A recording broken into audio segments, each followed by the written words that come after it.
It was a quiet Tuesday morning when Michael Smith walked into his opulent mansion, the heavy wooden doors closing behind him with a soft thud. The house was as grand as ever, spacious halls adorned with priceless art, polished floors that gleamed under the soft lighting, and tall windows that framed the meticulously kept gardens outside. Everything was in place, just as it had been for years. But today, something felt different. It wasn't just the familiar stillness of the house, there was a new presence. As Michael hung his coat on the bronze rack by the entrance, he heard light footsteps approaching. Turning toward the sound, he expected to see James, the ever-efficient butler, but instead a young woman appeared at the end of the hallway, holding a tray with fresh flowers. She was dressed in the standard Maid uniform, her posture slightly nervous but composed. Michael paused, his eyes narrowing in curiosity. He hadn't been informed of any new staff. He opened his mouth to call out to her, but something caught his eye, the thin, glimmering necklace around her neck. His breath hitched. It was impossible not to notice. The delicate silver chain held a small, intricately carved locket. That locket. His mind raced back 18 years to the last time he had seen his daughter. She had been only 4, full of life and always laughing, and around her neck had been that same locket, a gift from her grandmother, one she never took off. The same locket that was now resting on the chest of this unfamiliar maid. His heart pounded in his chest as he stood frozen, the weight of the memory crashing into him with full force. The young woman, Hello, viewer. Thank you for being here. I invite you to subscribe to the channel and leave a like as a show of support. Now let's continue with the story. The young woman, Claire, unaware of his reaction, continued her work. She placed the flowers on the side table in the hallway, adjusting them with delicate care. Michael snapped out of his daze, clearing his throat as he approached. "You there?" he called out, his voice firm but slightly strained. "What's your name?" Claire turned, startled by his sudden presence. She straightened up quickly, her hands clasped nervously in front of her. I'm Claire, sir, the new maid." Michael's eyes drifted again to the locket. "Boo, where did you get that necklace?" Claire's fingers instinctively touched the locket, a gesture of comfort she had done since she could remember. She hesitated, sensing the tension in his voice, but answered as honestly as she could. "I've had this for as long as I can remember, sir. It was given to me at the orphanage. They said I was found with it." Michael's expression shifted. He took a step closer, his mind racing. Could it be? Could this woman be? His thoughts were interrupted by the sudden arrival of James, the butler, who appeared from a side door carrying a tray with tea. James, always observant, immediately sensed the tension in the air. His eyes flicked from Michael to Claire, then back to Michael, before setting the tray down on a nearby table.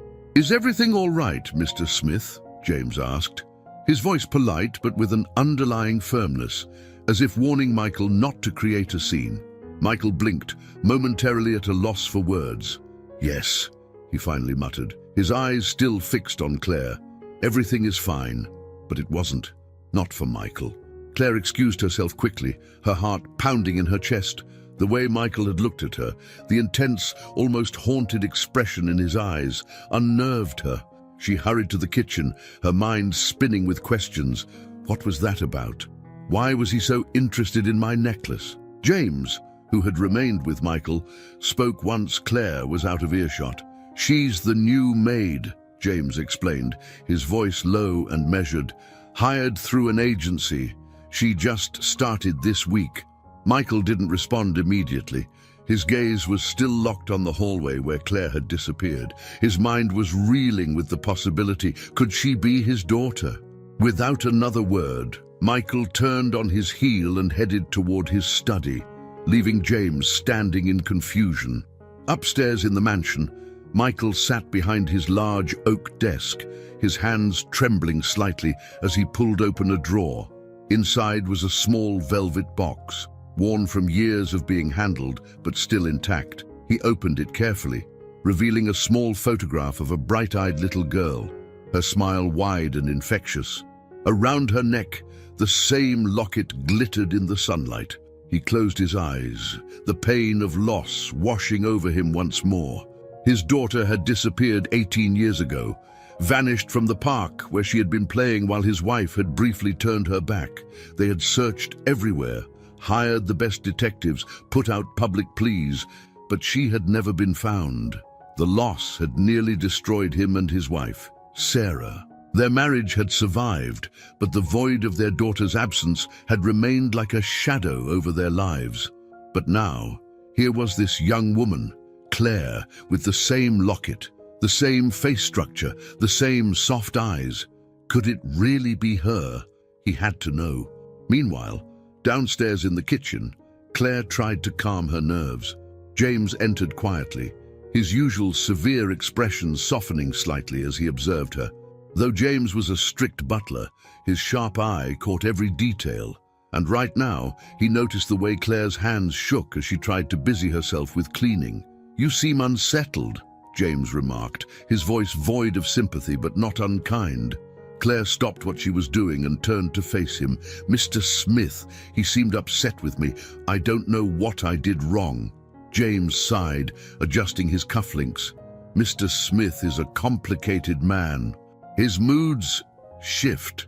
Claire nodded, though it did little to ease her worries. She had only been working here a few days, and already she felt like she had done something wrong. What was it about the necklace? Why had he asked about it? James moved closer, his voice lowering to a whisper. "If I were you, I'd focus on my work and not ask too many questions." Claire frowned slightly but nodded. She was just starting here after all. It wouldn't do her any good to pry into matters that didn't concern her, but even as she returned to her tasks, the nagging question remained in her mind. Why did Michael care so much about my locket? Upstairs, Michael picked up his phone, dialing the number of his private investigator, David Dyge, a man who had handled many delicate matters for the Smith family over the years. As the line rang, Michael's heart raced with anticipation. When David answered, Michael wasted no time. "I need you to look into someone," he said, his voice steady but laced with urgency. "Her name is Claire, and I need to know everything about her." As Michael ended the call, he stared out the large window of his study, his mind consumed with one thought. Could Claire be his long-lost daughter?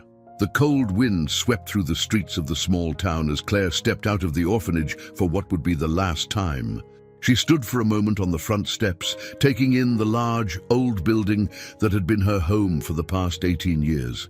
The weathered bricks, the chipped paint on the windows, the worn wooden door, these things were all too familiar to her. This place held all the memories of her childhood, but none of them were of family. Her memories were of shared rooms, other children who came and went, and the constant rotation of caretakers. And always, there was that locket around her neck, a mystery she never solved. The locket had been the only thing she had when she was found at 2 years old, wandering alone in a park with no memory of her family. The police had searched for her parents, put out announcements, but no one had ever come forward. She had been just another lost child. Claire often wondered who she had belonged to, but as the years passed, she stopped asking questions. The past was gone, and no one had answers. Now she had to focus on her future. As she adjusted the straps of her worn-out bag on her shoulder, Claire took a deep breath and began walking. Her new job at the Smith mansion was the first step toward a life outside the orphanage, a chance to start fresh. The job had come through an agency that specialized in placing girls like her into domestic work. It wasn't her dream to be a maid, but it was a good opportunity, especially since the salary was decent and she would be living on site. It meant stability, something Claire had always craved but never truly known. The streets felt cold and unfriendly as she made her way to the bus station. She wasn't sure what to expect when she arrived at the mansion, but she knew one thing: she was determined to succeed. There would be no going back to the orphanage. This was her chance to make something of herself. The bus ride to the mansion felt long, each mile stretching out in front of her like an uncertain road. As the city streets gave way to rolling hills and sprawling estates, Claire's nerves began to grow. She had never been in a place like this before. The wealth and grandeur of the neighborhood she passed were overwhelming, a stark contrast to the modest orphanage where she had spent most of her life. When the bus finally stopped near the estate, Claire hesitated for a moment before stepping off. The air was cooler here, the surroundings quieter. The tall iron gates of the Smith mansion loomed ahead, impressive and intimidating. She could see the long driveway leading up to the grand house in the distance. It was like stepping into another world, a place so far removed from anything she had ever known. With a deep breath, she squared her shoulders and approached the intercom at the gate. Her fingers trembled slightly as she pressed the button. "Yes," a voice crackled through the speaker. It's Claire," she said, trying to sound more confident than she felt. "The new maid." There was a brief pause. Then the gates slowly swung open with a quiet hum. Claire walked through, her heart pounding as the mansion loomed larger with each step. The grandeur of it all was overwhelming. Perfectly manicured lawns, a fountain in the center of the circular driveway, and towering trees that lined the property.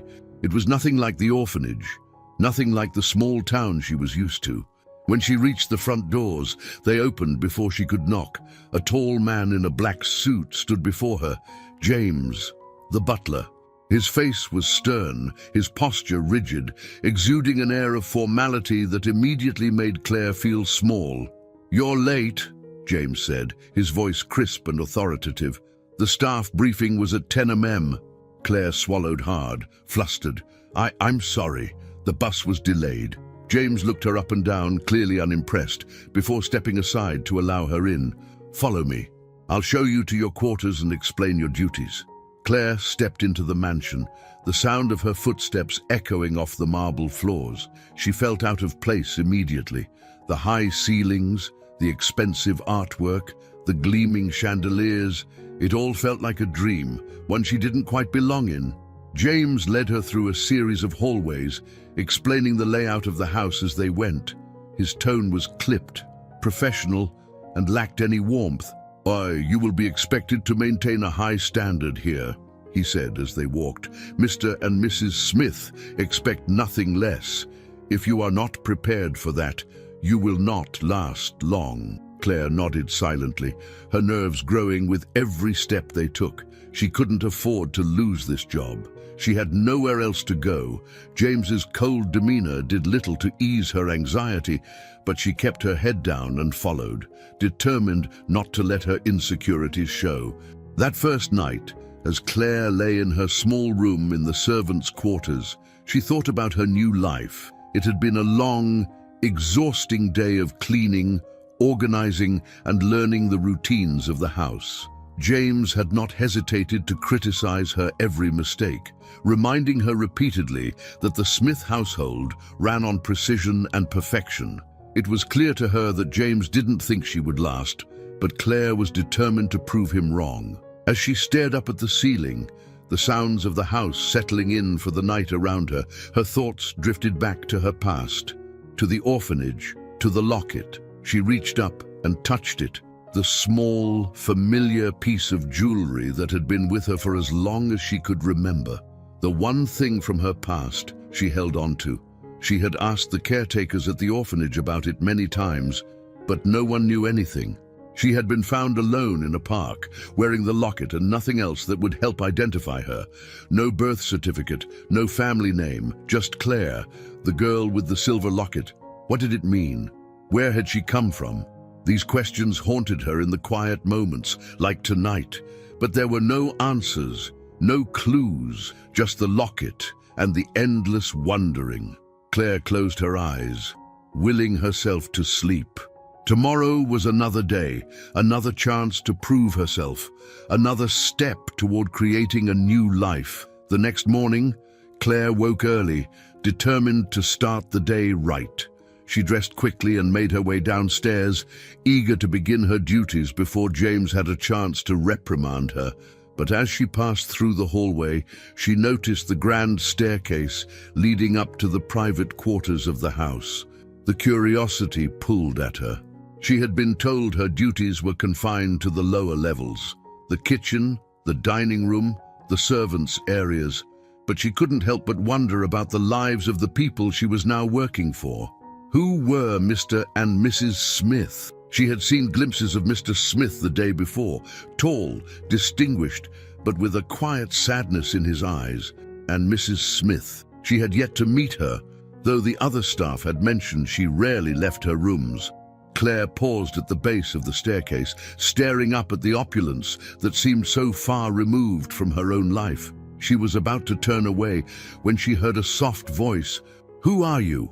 Claire jumped, her heart racing as she turned to see an older woman standing at the top of the stairs. She was elegantly dressed, her hair perfectly styled, though her face held a look of weariness. This had to be Sarah Smith, the matriarch of the house.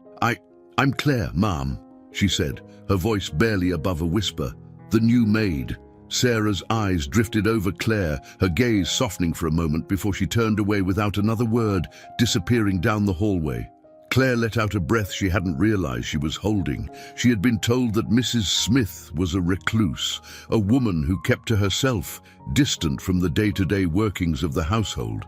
But there had been something in her eyes, something sad, something haunted, just like her husband. Claire shook her head, reminding herself to focus.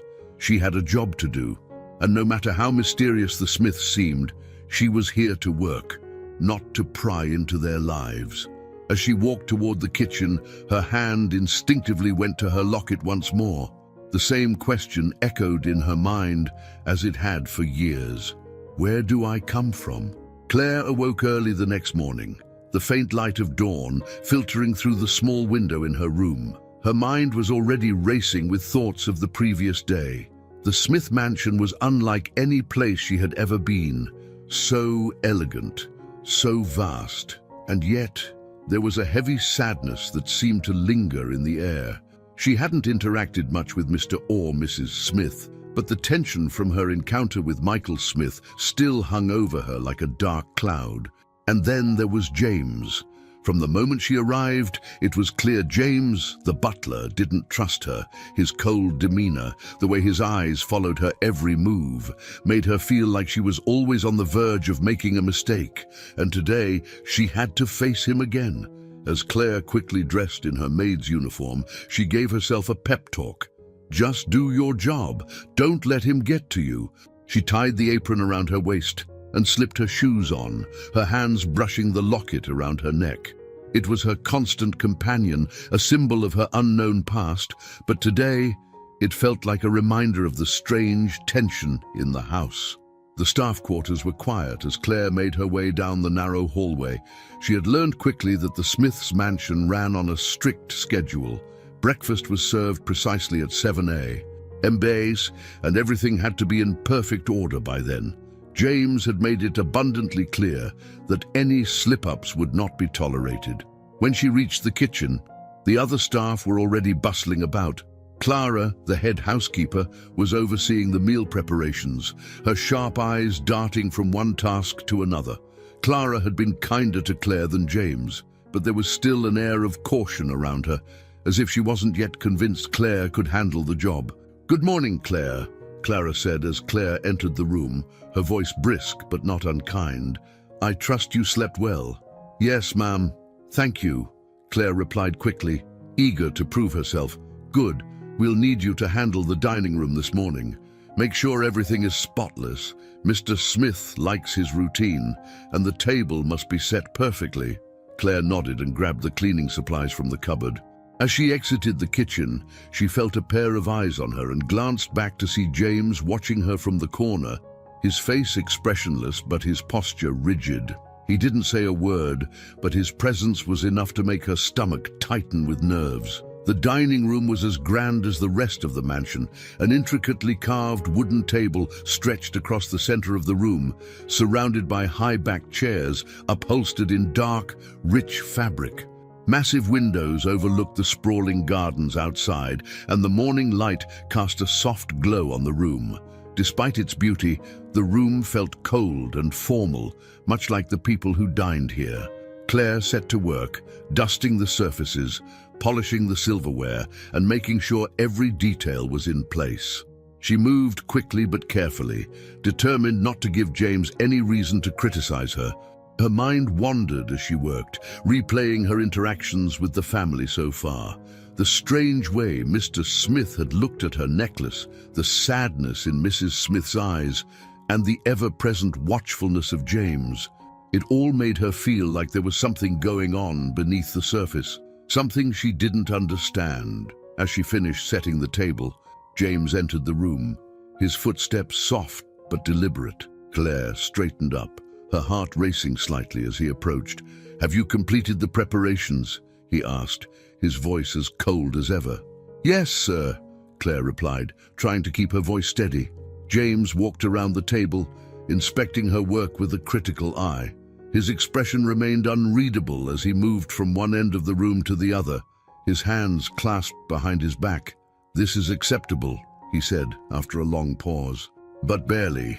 Claire felt a sting of frustration at his words, but forced herself to remain calm.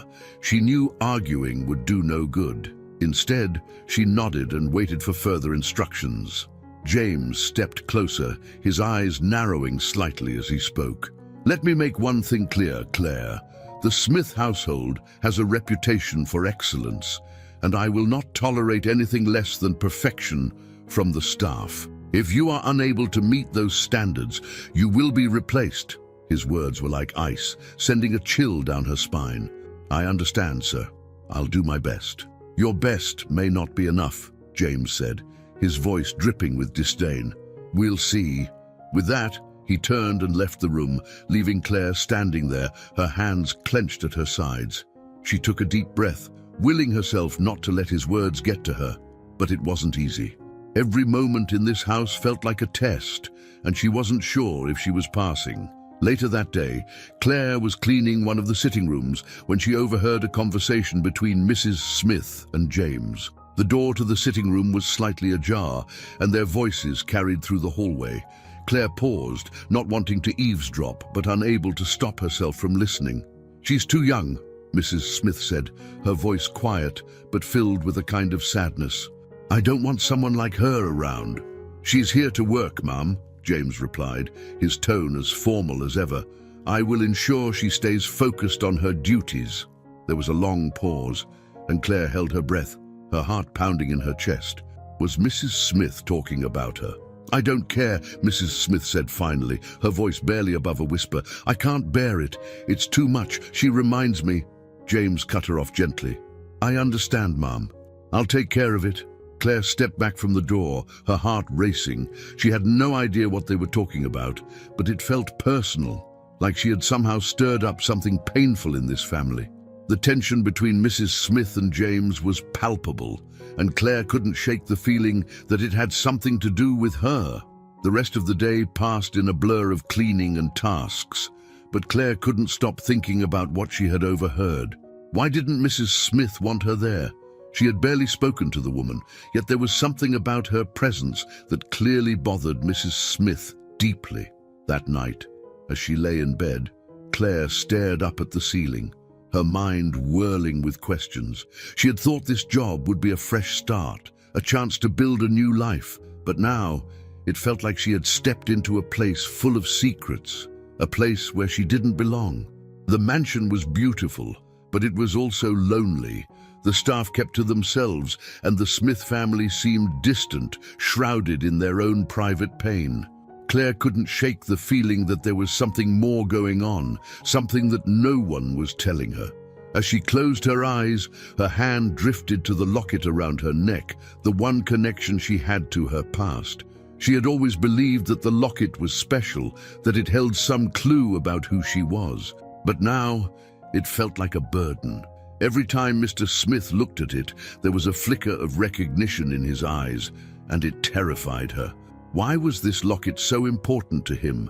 And why did Mrs. Smith seem to fear her presence? The questions kept Claire awake long into the night, the answers just out of reach. Claire's first week at the Smith mansion was more difficult than she had imagined. She had anticipated the job would be demanding. Cleaning, cooking, and maintaining a household this large required attention to detail and long hours. But what she hadn't expected was the constant pressure of James, the butler, who seemed determined to find fault in everything she did. It wasn't just the tasks that were overwhelming. The atmosphere in the house was tense, and Claire often felt like she was walking on eggshells. Every corner of the mansion seemed to hold a secret, and the cold reception from the family made it clear she was an outsider. Still, she had no choice but to continue. This job was her only lifeline, and she couldn't afford to fail. On her fourth day, Claire found herself in the grand dining room once again, polishing the silverware that seemed to sparkle under the crystal chandelier. Her hands worked quickly, trying to make up for lost time after having to re-clean the study at James's insistence. Everything had to be perfect, and her anxiety grew with every minute she spent under James's critical gaze. As she worked, her mind replayed the events of the past few days, the coldness from Mrs. Smith, the intense stares from Mr. Smith, and the overheard conversation between the two continued to bother her. They acted like her presence was a disruption, but she couldn't understand why. And there was always the locket. Its connection to Mr. Smith was undeniable, but she had no idea what it could mean. Just as she finished setting the table, James appeared in the doorway.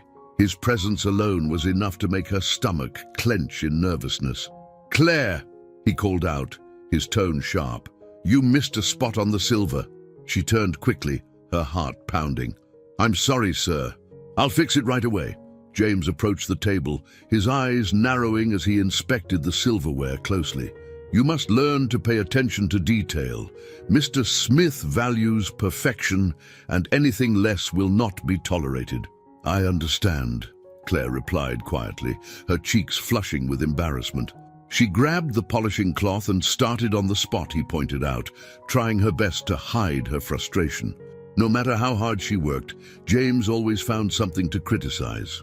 "You've been here for almost a week," James said, standing over her as she polished, "and yet you're still making mistakes." Claire bit her lip, resisting the urge to snap back. She knew James was testing her, pushing her to see how far she could be pushed. She had heard stories about tough butlers before, but James seemed to take pleasure in reminding her of every error she made, no matter how small. "I'll do better," she said through clenched teeth, trying to stay calm. "I promise." James leaned in closer, his voice lowering to a near whisper. "I hope for your sake that you do. I won't be as forgiving next time." Without waiting for a response, he turned and left the room, leaving Claire standing there with the polishing cloth still in her hand. She stared after him, her frustration bubbling up inside her. Why did he hate her so much? What had she done to deserve this treatment? Later that afternoon, as Claire made her way through the halls with a tray of tea for Mrs. Smith, she overheard another conversation between the family's lawyer, Robert Deal, and Mr. Smith. They were in Mr. Smith's study, the door slightly ajar, and their voices, though hushed, carried enough for her to catch fragments of what was being discussed. "It's a delicate situation, Michael," Robert was saying. "You can't just assume. We need more proof before taking any drastic action." Michael's voice was firm, but filled with an undercurrent of emotion. "I know what I saw, Robert. That locket, it's identical to the one she had when she disappeared."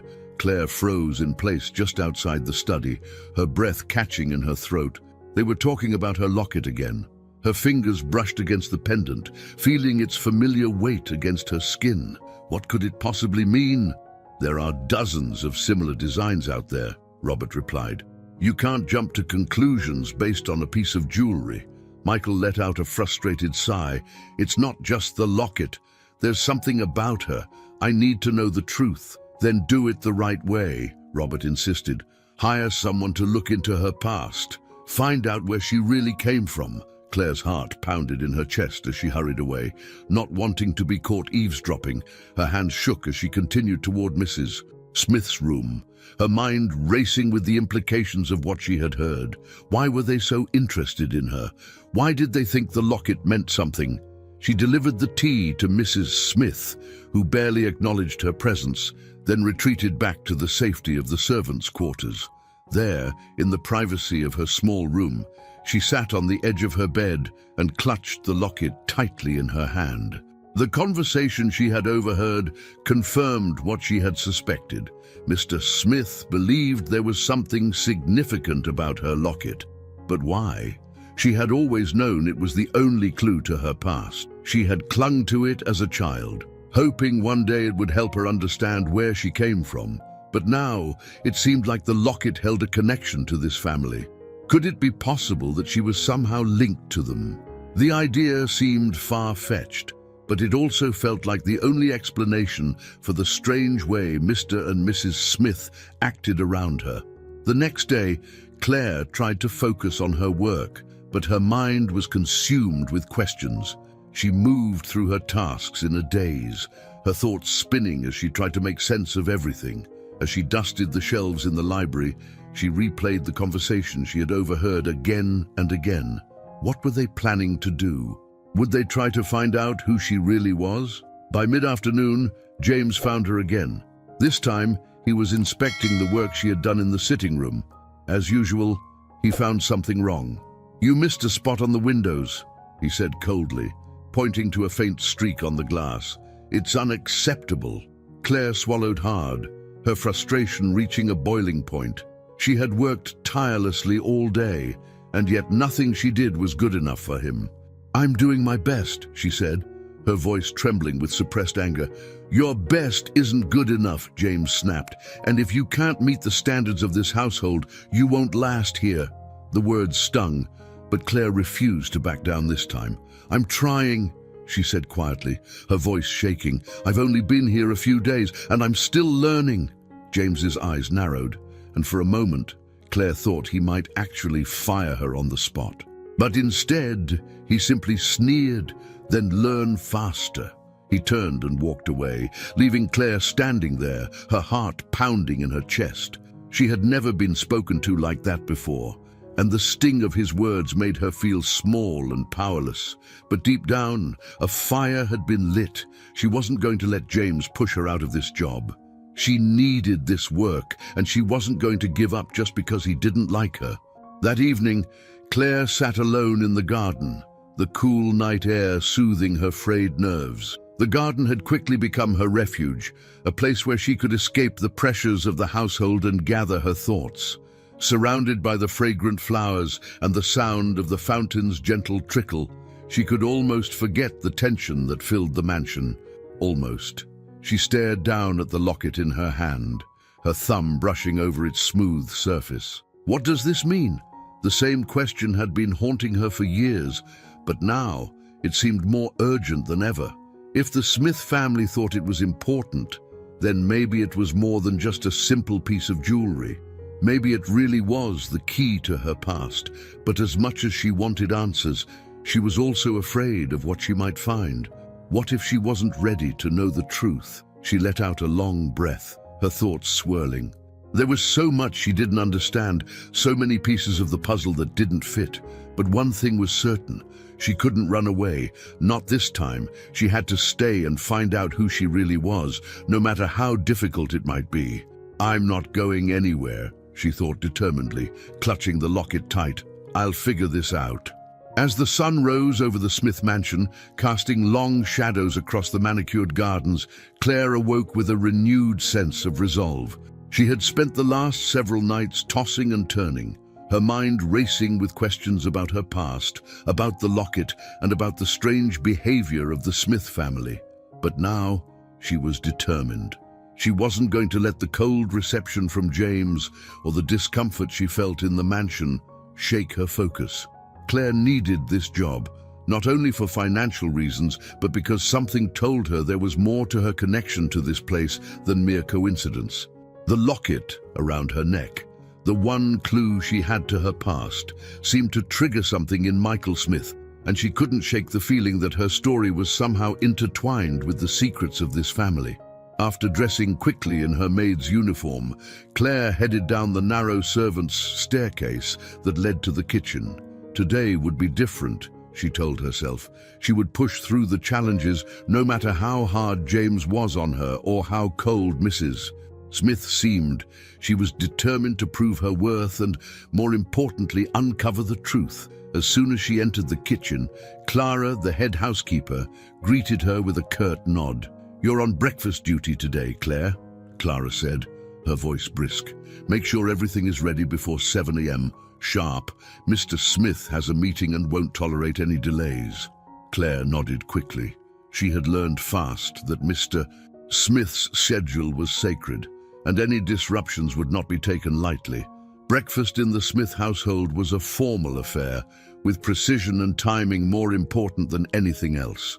She set to work immediately, helping to prepare the fruit platters, brewing the fresh coffee, and making sure the dining table was set perfectly. Every napkin had to be folded just right, every utensil placed at precise angles. Claire's hands moved quickly, her focus intense. She could feel the eyes of James on her, even though he hadn't said a word yet. His silent judgment had become a constant presence, and she knew he was waiting for her to make a mistake. By the time breakfast was ready, Claire had made sure everything was in perfect order. As she stepped back to admire the pristine setup, James entered the room, his sharp gaze moving over the table. He nodded slightly, which for James was as close to a compliment as she would ever get. "Acceptable," he said coldly. "Make sure the coffee stays fresh. Mr. Smith will be down shortly." Claire nodded, trying to hide the small wave of satisfaction that rose in her chest. She had done well today, and it felt like a small victory. But as always, James was quick to remind her that there was no room for error. "Don't let this small success go to your head," James added as he turned to leave. "One mistake and you'll be out." The words stung, but Claire had grown used to his sharpness. She took a deep breath and focused on the task at hand, determined to ignore his constant criticisms. After breakfast, Claire found herself with a moment of quiet in the garden, her favorite place to reflect. The garden had become her sanctuary, a place where she could escape the pressures of the house, even if just for a few minutes. The soft trickling of the fountain and the scent of blooming flowers helped to calm her nerves. Sitting on a stone bench, Claire absent-mindedly fingered the locket around her neck. What is it about this locket? The question haunted her every day. It was the only piece of her past she had, the only clue to where she came from. And now, being in this house, it felt like the locket was more important than ever. Michael Smith had recognized it, or at least he had reacted to it. And though he hadn't said anything directly, Claire could feel that he was watching her, waiting for something. Her thoughts were interrupted by the sound of footsteps approaching. Claire looked up to see Mrs. Smith, Sarah, walking slowly through the garden. It was rare to see her outside her room, and Claire was immediately on edge. She quickly stood up, ready to offer assistance or leave if needed. Mrs. Smith paused a few feet away from Claire, her eyes scanning the flowers, but never truly focusing on anything. She seemed distant, her expression soft but filled with a quiet sorrow. There was a sadness about her that Claire had noticed from the beginning, but now, seeing her up close in the gentle morning light, it was even more apparent. "Beautiful, aren't they?" Mrs. Smith said suddenly, her voice soft as she gestured to the roses lining the path. Claire nodded, unsure of what to say. "Yes, ma'am." Mrs. Smith's eyes flicked briefly to Claire, and for a moment it seemed like she might say more, but then she turned away again, her attention drifting back to the garden.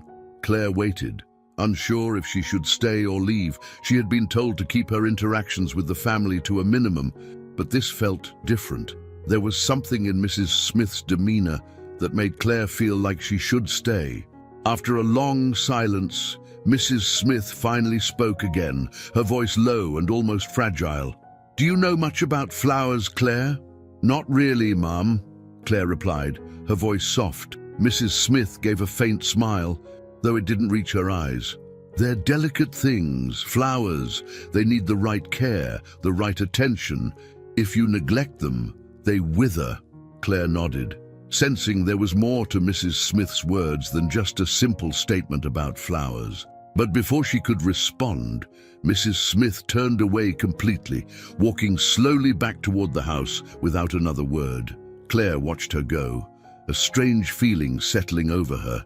Mrs. Smith's words lingered in her mind. Neglect them, and they wither. Was she talking about the garden, or something else? The rest of the day passed quickly, with Claire moving from one task to the next, her thoughts still clouded by the brief encounter with Mrs. Smith. There was something so haunting about the woman, something that made Claire feel like she was carrying a heavy burden. And then there was Mr. Smith, whose watchful eyes seemed to follow Claire wherever she went. That evening, after a long day of work, Claire returned to her small room in the servants' quarters, her body aching from the constant cleaning and running around. She sat on the edge of her bed, the locket still clutched in her hand, and let out a long sigh. She had made it through another day. But how much longer could she endure the tension in this house, the constant scrutiny from James, the coldness from Mrs. Smith, the unspoken questions from Mr. Smith? It was all wearing her down. But at the same time, Claire knew she couldn't leave. There was something here, something she needed to discover, and until she did, she wasn't going anywhere. As she lay back on her bed, staring up at the ceiling, Claire made a silent vow to herself. She would uncover the truth about her past. She would find out why this locket mattered so much and why the Smith family seemed so affected by it. But she would have to be patient. She couldn't rush things. The answers would come, eventually. For now, she would do her job, keep her head down, and wait for the pieces to fall into place. The days in the Smith mansion were beginning to blur together for Claire. The constant cleaning, the relentless scrutiny from James, and the cold distance of Mrs. Smith weighed heavily on her. The tension in the house never seemed to lift, and it left her feeling isolated and anxious, as though she were always one mistake away from being dismissed. But there was one place in the mansion where she felt a sense of calm: the garden. The Smith mansion's garden was vast, filled with carefully maintained flower beds, old oak trees that towered over the estate, and a stone fountain in the center that bubbled softly, providing a soothing soundtrack to her moments of solitude. Claire had discovered early on that the garden was where she could escape the intensity of the house, even if only for a few minutes. It was a Saturday afternoon, and after finishing her morning tasks, Claire found herself drawn once again to the garden. The air was crisp, the sky a soft blue, and the scent of blooming roses filled her senses. She settled onto her usual bench near the fountain, the sound of water gently lapping against the stone, soothing her frayed nerves. Here, in the garden, Claire could breathe. She could let go of the constant pressure she felt inside the mansion and allow her mind to wander. She often found herself thinking about her childhood, or rather, the lack of it. Growing up in an orphanage had meant no family, no memories of parents, just an endless cycle of caretakers and other children who came and went. The only constant in her life had been the locket, the one link to a past she didn't remember. Her fingers instinctively reached for the locket, tracing the familiar patterns on its surface. It was comforting to have it with her, even though it was also the source of so many unanswered questions. Why had Mr. Smith reacted so strongly to it? What connection did it have to his family? These questions haunted her, but she had no answers. Not yet. The soft crunch of footsteps on the gravel path pulled Claire from her thoughts. She looked up to see Michael Smith approaching. His expression was somber, as it usually was, but there was something softer in his eyes today, a hint of the man he might have been before the weight of loss had settled over him. "Claire," he said quietly as he approached, his hands tucked into the pockets of his suit jacket. "May I join you?" Claire was startled by the request, but nodded, unsure of what to say. Mr.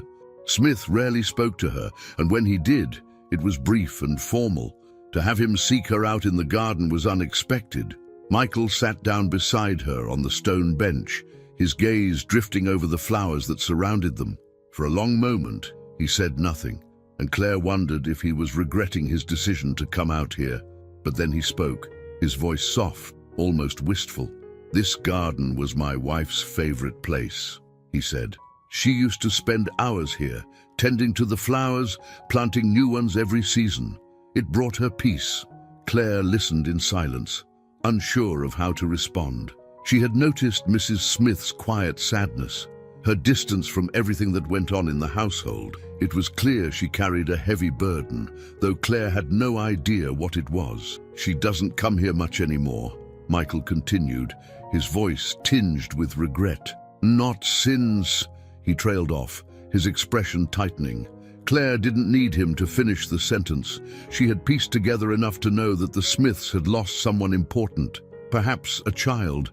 The way Mr. Smith looked at her locket, the haunted look in his eyes whenever he saw her, it all pointed to a deep wound that hadn't healed. "Do you enjoy the garden?" Michael asked, turning his gaze toward her. "Yes," Claire replied softly. "It's peaceful." Michael nodded, his eyes distant. "It used to be a place of happiness. Now it's just a reminder of what we lost." Claire swallowed, unsure of what to say. She had no family of her own, no memories of loss like Mr. Smith's, but she understood the weight of loneliness, the feeling of being adrift with no connection to the past. For a moment, neither of them spoke, the only sound the soft bubbling of the fountain. Then Michael's eyes flickered to the locket around Claire's neck, and the familiar look of recognition passed over his face. "Claire," he said slowly, his voice thick with emotion. "That locket, where did you get it?" Claire hesitated, unsure of how much to reveal, but she had held this secret for too long, and Mr. Smith's questions had haunted her for weeks now. She couldn't keep evading them. "I've had it for as long as I can remember," Claire said quietly, her fingers tightening around the locket. "I was found with it when I was a child. I don't know where it came from." Michael's face paled slightly, and he looked away, his jaw tightening. It was clear that her words had confirmed something for him, though Claire had no idea what. "I've seen that locket before," Michael said, his voice barely above a whisper. "It belonged to my daughter." Claire's breath caught in her throat. His daughter. "She was wearing it the day she disappeared," Michael continued, his voice heavy with grief. "We searched everywhere for her, but she was never found. The locket was the only thing we had left of her." Claire stared at him, her mind spinning. How could this be? The locket had always been a part of her, a symbol of her unknown past. But now, Mr. Smith was saying it belonged to his daughter. Could it be possible that she was... "No," Claire said quietly, shaking her head. "That can't be. I was found in a park when I was 2. I grew up in an orphanage. I don't remember anything before that." Michael looked at her, his eyes filled with pain and uncertainty. "We lost her when she was 4. She was taken from a park, and we never saw her again." Claire's heart pounded in her chest. The pieces didn't fit perfectly, but there were too many coincidences to ignore. Could she really be the daughter they had lost all those years ago? Could this locket be the key to unlocking the truth about who she was? "I don't know," Claire whispered, her voice trembling. "I don't know if I'm your daughter." Michael stood abruptly, his emotions clearly overwhelming him. "We'll find out," he said firmly. "I'll have the answers, one way or another." He turned and walked away, leaving Claire sitting alone by the fountain, her mind reeling from the conversation. Could it be true? Could she really be their daughter? Claire clutched the locket tightly in her hand, her heart racing. She had spent her entire life wondering where she came from, but she had never imagined that the answer could be something like this. If what Mr. Smith was saying was true, then her whole life had been a lie. But there were still so many questions. How had she ended up in that park? Why had no one found her? And if she really was the Smiths' daughter, what would that mean for her future? As the sun began to set, casting long shadows over the garden, Claire stood up from the bench. Her mind was a whirlwind of emotions. But one thing was clear. She needed to know the truth, and she wasn't going to rest until she found it. Claire's hands trembled slightly as she clasped the locket around her neck. The weight of Michael Smith's words still echoed in her mind. It belonged to my daughter. How could that be possible? She had always believed the locket was a remnant of a family she had never known, a mystery tied to a past she couldn't remember. But now, the possibility that she might be connected to the Smith family, it felt too surreal, too overwhelming. Her entire world had been turned upside down in that brief conversation by the fountain. Could she really be the daughter they lost? The thought sent waves of confusion and uncertainty through her. There were no memories of her life before the orphanage, no recollections of being part of a family. But the locket, the one constant in her life, had triggered something deep inside Mr. Smith. The way he looked at her, as if he was seeing a ghost from the past, made it impossible to ignore the possibility. That night, sleep was impossible. Claire lay awake in her small room, her thoughts spinning. What would it mean if she was truly their daughter? Would it change her life forever? And why had she been taken from them?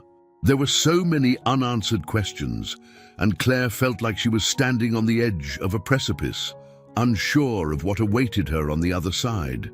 The next morning, the tension in the mansion was palpable. Claire could feel it from the moment she stepped out of her room.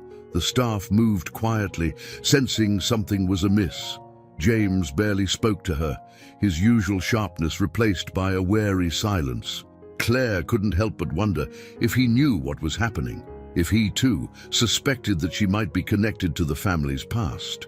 As she moved through her tasks, her mind kept drifting back to the conversation with Mr. Smith. She tried to focus, but the questions gnawed at her. How could she find out the truth? She had spent her entire life not knowing who she really was, and now that the answers seemed within reach, the uncertainty was almost unbearable. By mid-morning, as Claire was preparing the dining room for lunch, Michael entered the room.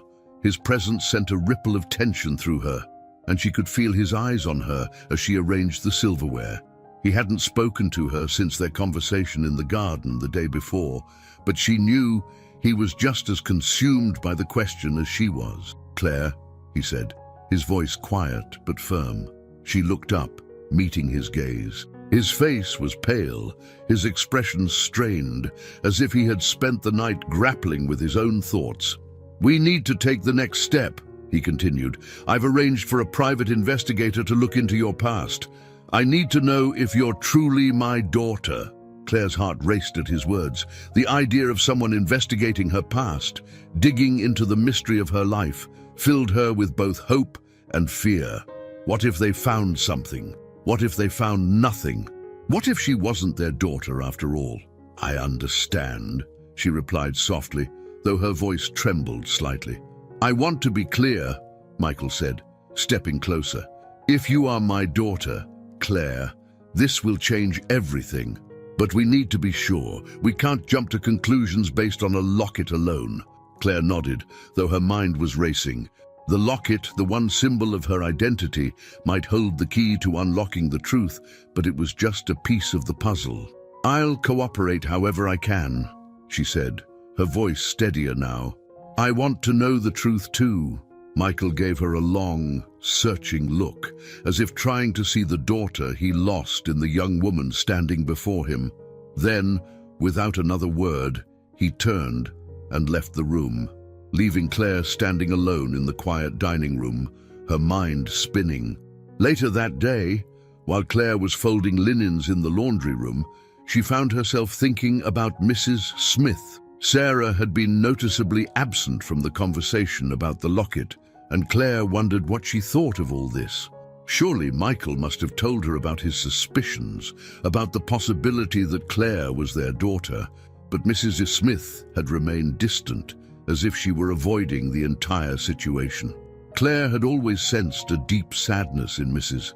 Smith, something beyond the usual sorrow of loss. There was a heaviness in the way she moved through the house, a weight she carried with her wherever she went. Claire wondered if the idea that she might be their daughter was too much for Mrs. Smith to bear, if the possibility of reopening old wounds had pushed her deeper into isolation. As Claire finished folding the last of the linens, she made a decision. She needed to speak to Mrs. Smith, to hear her side of things. Maybe it would give her some clarity, or at least help her understand the weight of the situation.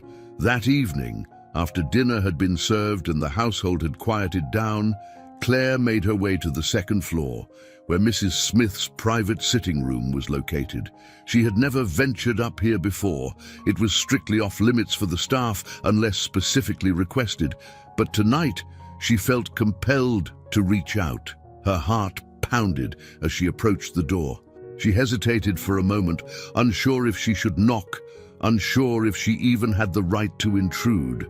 But before she could second-guess herself, she raised her hand and gently knocked on the door. A soft voice from inside responded, "Come in." Claire slowly opened the door and stepped inside.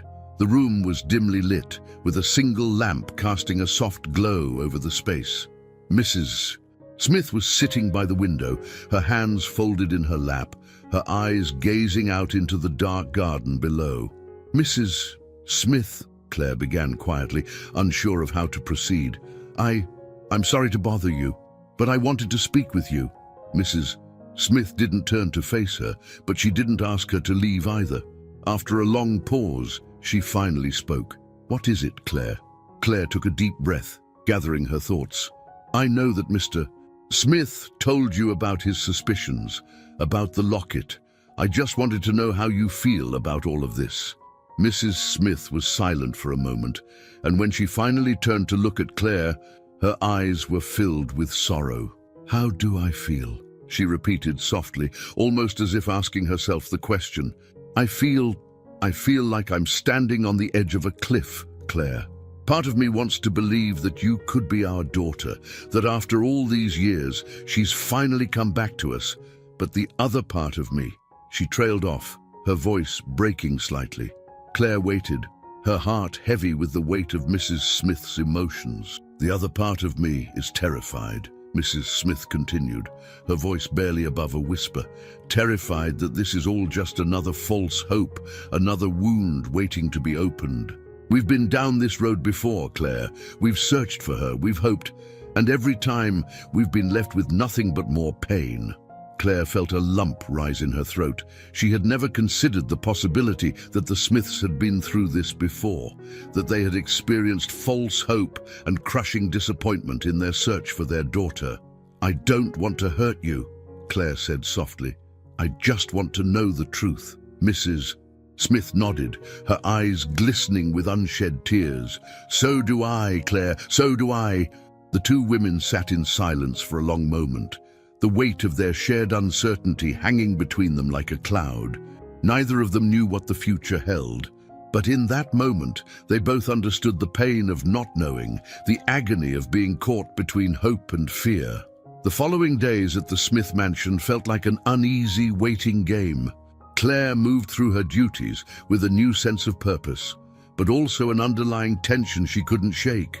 Michael Smith had hired a private investigator to dig into her past, and the thought of someone uncovering details about her life that even she didn't know was unsettling. The weight of the unknown pressed on her constantly. Despite the turmoil inside, she maintained her composure around the staff, especially James, whose icy demeanor had not thawed in the slightest. He continued to observe her closely, his watchful eyes making it clear that he was still skeptical of her presence in the mansion. Claire sensed that he knew more than he let on, but whatever his suspicions were, he kept them tightly guarded. One evening, as Claire was clearing the dining room after dinner, Michael approached her. His face was drawn, the dark circles under his eyes betraying his lack of sleep. The investigation was taking its toll on him. That much was clear. "Claire," he said, his voice heavy, "the investigator, David, has started looking into your history. We should have some answers soon." Claire's heart raced. She had known this was coming, but hearing it confirmed sent a rush of anxiety through her. What if the investigation revealed something she wasn't prepared for? What if it proved she wasn't their daughter after all? "Do you think he'll find anything?"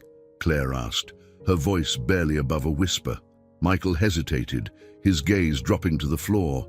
"I don't know," he admitted, "but I have to believe we're getting closer to the truth." He looked up, meeting her eyes with a mixture of hope and fear. "Whatever happens, Claire, I want you to know that this isn't just about the locket. It's about the feeling I have, the connection. I can't explain it, but I need to follow this through. For my wife, for myself." Claire nodded, her throat tightening with emotion. She could see how much this was affecting Michael, how deeply he wanted to believe that she was his lost daughter. The weight of his hope was both comforting and terrifying. She wanted to be the person they were looking for, but what if she wasn't? "I understand," she replied softly. "I want to know too." Michael gave her a small, sad smile. "We'll find out soon enough." The following week passed in a haze of tension and uncertainty. The investigator, David, had begun contacting people from Claire's past, the orphanage where she was raised, the social workers who had been involved in her case. Every day that passed felt like it brought them closer to an answer, but the waiting was agonizing. Claire continued her work as usual, but the atmosphere in the mansion had shifted. The other staff were polite but distant, as if they sensed that something significant was happening behind the scenes. Clara, the head housekeeper, seemed to know more than she let on, but she kept her interactions with Claire strictly professional, offering no insight into what the family might be thinking. It was clear that Sarah Smith was struggling with the situation. Since their conversation in the sitting room, Mrs. Smith had become even more withdrawn, barely leaving her quarters. Claire hadn't seen her in days, and she couldn't help but worry that the stress of the investigation was taking a toll on her health. One afternoon, as Claire was tidying up the library, she overheard a hushed conversation between Michael and Robert, the family lawyer. They were in Michael's study, the door slightly ajar, and their voices carried just enough for her to catch snippets of their conversation. "I'm not sure what to make of it," Robert was saying, his voice low and cautious. "The investigator has found some discrepancies." Claire's heart skipped a beat. Discrepancies? What did that mean? "What kind of discrepancies?" Michael asked, his tone tense. "There are gaps in the records from the orphanage," Robert explained. "David's having trouble finding concrete documentation of Claire's time there. Some files are missing, and there are conflicting accounts of when she was first admitted." Claire froze, her mind racing. Missing files, conflicting accounts. This was the first time she had heard anything like this. She had always assumed her records were complete, that her past had been thoroughly documented, even if it was filled with unknowns. But now, it seemed like there were pieces of her story that didn't fit. "How is that possible?" Michael asked, frustration evident in his voice. "It's not uncommon for orphanages from that time to have incomplete records," Robert replied. "But it raises questions. David is still digging, but it's going to take time to piece everything together." Michael let out a heavy sigh. "I just want answers, Robert. We've waited so long." "I know," Robert said gently. "But we have to be patient. Rushing this won't give us the truth." Claire quickly moved away from the door before she could hear more. Her mind was spinning. Missing files, conflicting accounts. Could it mean there was something more to her story than she had ever known? That evening, Claire sat alone in the garden, her usual place of refuge. The soft sound of the fountain helped calm her nerves, but her mind was still racing. She had spent her entire life accepting that she was an orphan, that her past was a mystery she would never fully understand. But now it seemed like there were secrets even she hadn't been aware of. The possibility that her records were incomplete, that there were missing pieces to her history, terrified her. What if she had been taken from the Smiths, as Michael suspected? What if the reason no one had found her all those years ago was because someone had intentionally erased parts of her past? The idea was too overwhelming to fully grasp. Claire had always longed for a family, for answers, but now that she was on the brink of discovering the truth, she wasn't sure if she was ready for what it might reveal. Her thoughts were interrupted by the sound of footsteps approaching. She looked up to see James standing nearby, his expression as cold and unreadable as ever. "You've been spending a lot of time out here," he remarked, his tone as sharp as usual. Claire stood up, feeling a surge of defensiveness rise within her. "It's the only place I can think," she replied evenly, "away from everything else." James raised an eyebrow, his gaze flicking briefly to the locket around her neck. You think being out here will help you figure out who you are? Claire's jaw tightened. What does that mean? James took a step closer, his eyes narrowing. You think you belong here, don't you? That you're their long-lost daughter. Come back to save them from their misery. Claire felt her anger flare. I never said that. No, but it's clear you want it to be true, James said, his voice cold and biting. But let me tell you something, Claire. This family has been through enough. They don't need false hope, and they certainly don't need you playing into their delusions. Claire's hands clenched into fists at her sides. I'm not playing into anything. I'm just trying to figure out the truth. James stared at her for a long moment, his expression hard and unforgiving. I've seen people like you before. People who think they can waltz into someone's life and fix everything, but it's not that simple. You don't know what you're getting into. With that, he turned and walked away, leaving Claire standing alone in the garden, her heart pounding with a mixture of anger and confusion. She wanted to shout after him, to defend herself, but the words wouldn't come. Instead, she sat back down on the bench, her mind racing with everything James had said. He didn't believe her. He didn't believe she could be the Smith's daughter. And part of Claire feared he might be right. What if this was all just false hope? What if the investigation only led to more disappointment? But despite her doubts, Claire knew one thing for certain. She needed to see this through. She needed to know the truth, no matter how painful it might be. The days continued to drag on, each one feeling longer than the last. Claire could hardly focus on her work as the investigation into her past unfolded. Every task she completed was done on autopilot, washing dishes, polishing silver, dusting the endless rows of books in the Smith's Grand Library, while her thoughts remained consumed by what the private investigator might find. She felt as though she were living in limbo, caught between two worlds, the one she had always known, and this new reality that might be waiting for her, one tied to a family she had never imagined. Then, one afternoon, just as Claire was finishing up in the kitchen, Michael Smith approached her, his face tense yet determined. There was a weight to his presence, a seriousness that Claire immediately noticed. Claire, he began, his voice low but steady, I've just received some news from the investigator, David. I think it's time we sit down and talk. Her heart leapt into her throat. She wasn't sure she was ready to hear what he had to say, but she nodded, wiping her hands on her apron before following him to the study. The study was as imposing as ever, filled with dark wood, tall bookshelves, and the faint smell of leather and old paper. Michael motioned for Claire to sit in one of the armchairs near the window, while he took a seat behind his large oak desk. For a long moment, he said nothing, his gaze drifting out the window toward the garden, where the late afternoon sun cast a soft golden light. Finally, he turned his attention back to Claire, his eyes serious. David's been working around the clock to piece together your history, he began. He's spoken with the orphanage, tracked down social workers, and sifted through as many records as he could find. Claire clenched her hands in her lap, her pulse quickening. This is it. There are inconsistencies, Michael continued, his voice carefully measured. As I told you before, some of the records from the orphanage are missing, and the ones that do exist raise more questions than answers. Claire's throat went dry. What kind of questions? Michael leaned forward, his elbows resting on the desk. For one, there's no definitive record of when you were first brought to the orphanage. The earliest documents they have show you were found in a park when you were about 2 years old, but beyond that, things get murky. The records don't align with what we've been told. There's no clear chain of events leading from the day you were found to the day you were placed at the orphanage. Claire felt a chill run down her spine.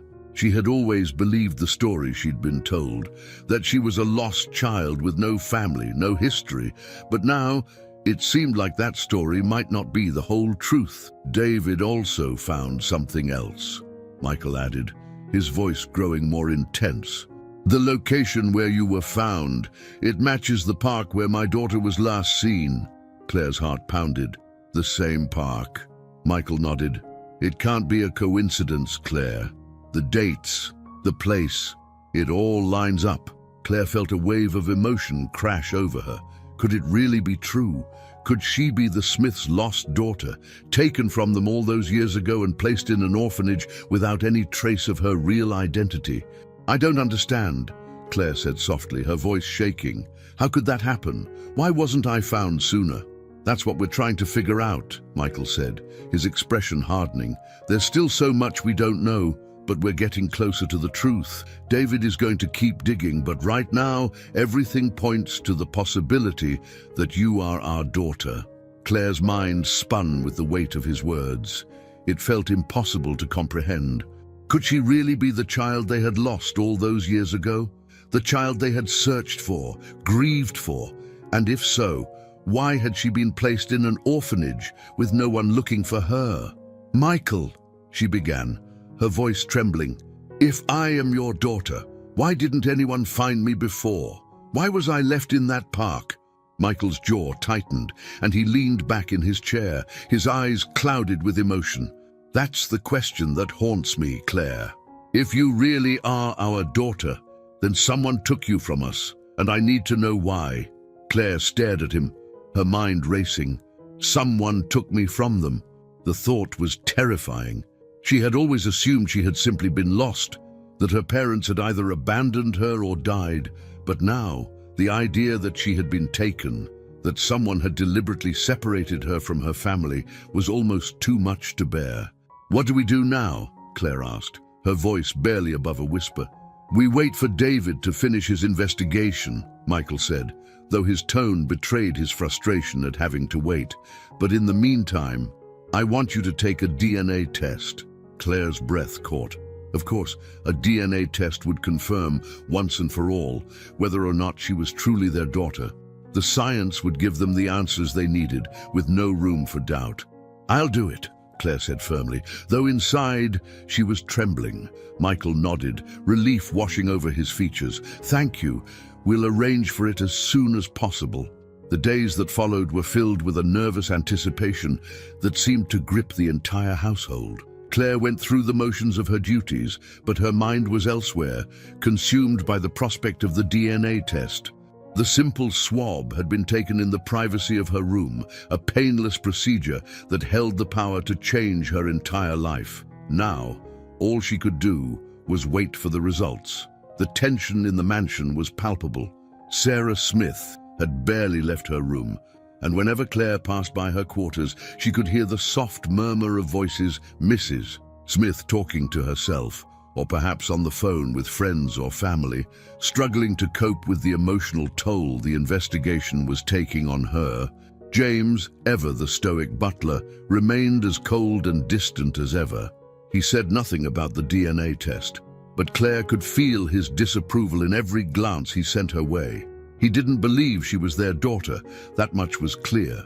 But why? Was it simply that he didn't want to see the family get their hopes up? Or was there something more? One evening, as Claire was preparing to retire for the night, she found herself once again drawn to the garden. The cool night air was a welcome relief from the suffocating tension inside the mansion, and she made her way to her usual spot near the fountain. The soft sound of the water soothed her, but her thoughts were still restless. She had never imagined her life would take such a turn. Just weeks ago, she had been a simple maid, starting a new job in a grand house, with no expectations beyond doing her work and earning her keep. Now, she stood on the edge of a revelation that could change everything. If the DNA test came back positive, she would no longer be just Claire. She would be the Smiths' daughter, part of a family she had never known. But what if the test came back negative? What if, after all the hope and anticipation, she wasn't their daughter? The thought sent a wave of dread through her. She had grown to care for the Smiths, despite the distance and the tension. She didn't want to hurt them, but she also didn't want to be the source of their heartbreak. As she sat on the stone bench, staring into the rippling water of the fountain, she heard a soft voice behind her. "Claire!" She turned to see Sarah Smith standing a few feet away, her face pale in the dim light of the garden lamps. There was something fragile about her, as if she were holding herself together by sheer will. "I couldn't sleep," Mrs. Smith said softly, her voice barely more than a whisper. "I've been thinking about everything." Claire stood, unsure of what to say. "I want you to know," Sarah continued, stepping closer, "that no matter what happens, no matter what the DNA test says, you're part of this family now.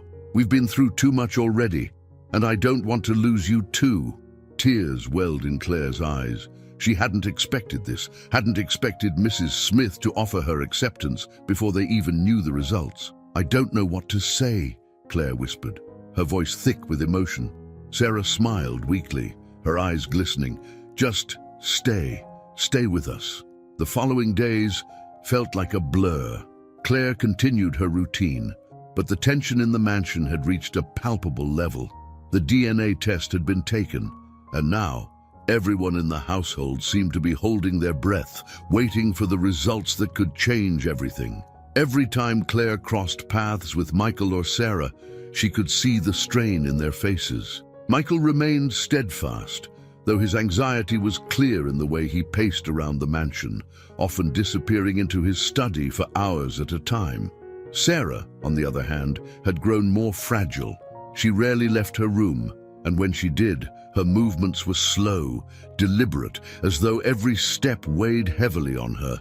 The emotional toll of waiting for the truth was breaking her. For Claire, the waiting was torturous. Every day felt like a countdown to an answer she wasn't sure she was ready for. She had no family, no real past. And for so long, the locket had been her only connection to an unknown world. Now, the possibility that this unknown world was about to become her reality was both exhilarating and terrifying.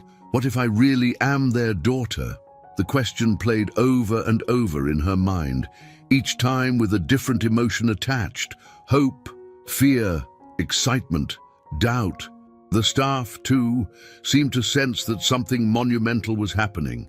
James, always vigilant and distant, watched her with a mix of suspicion and quiet disapproval.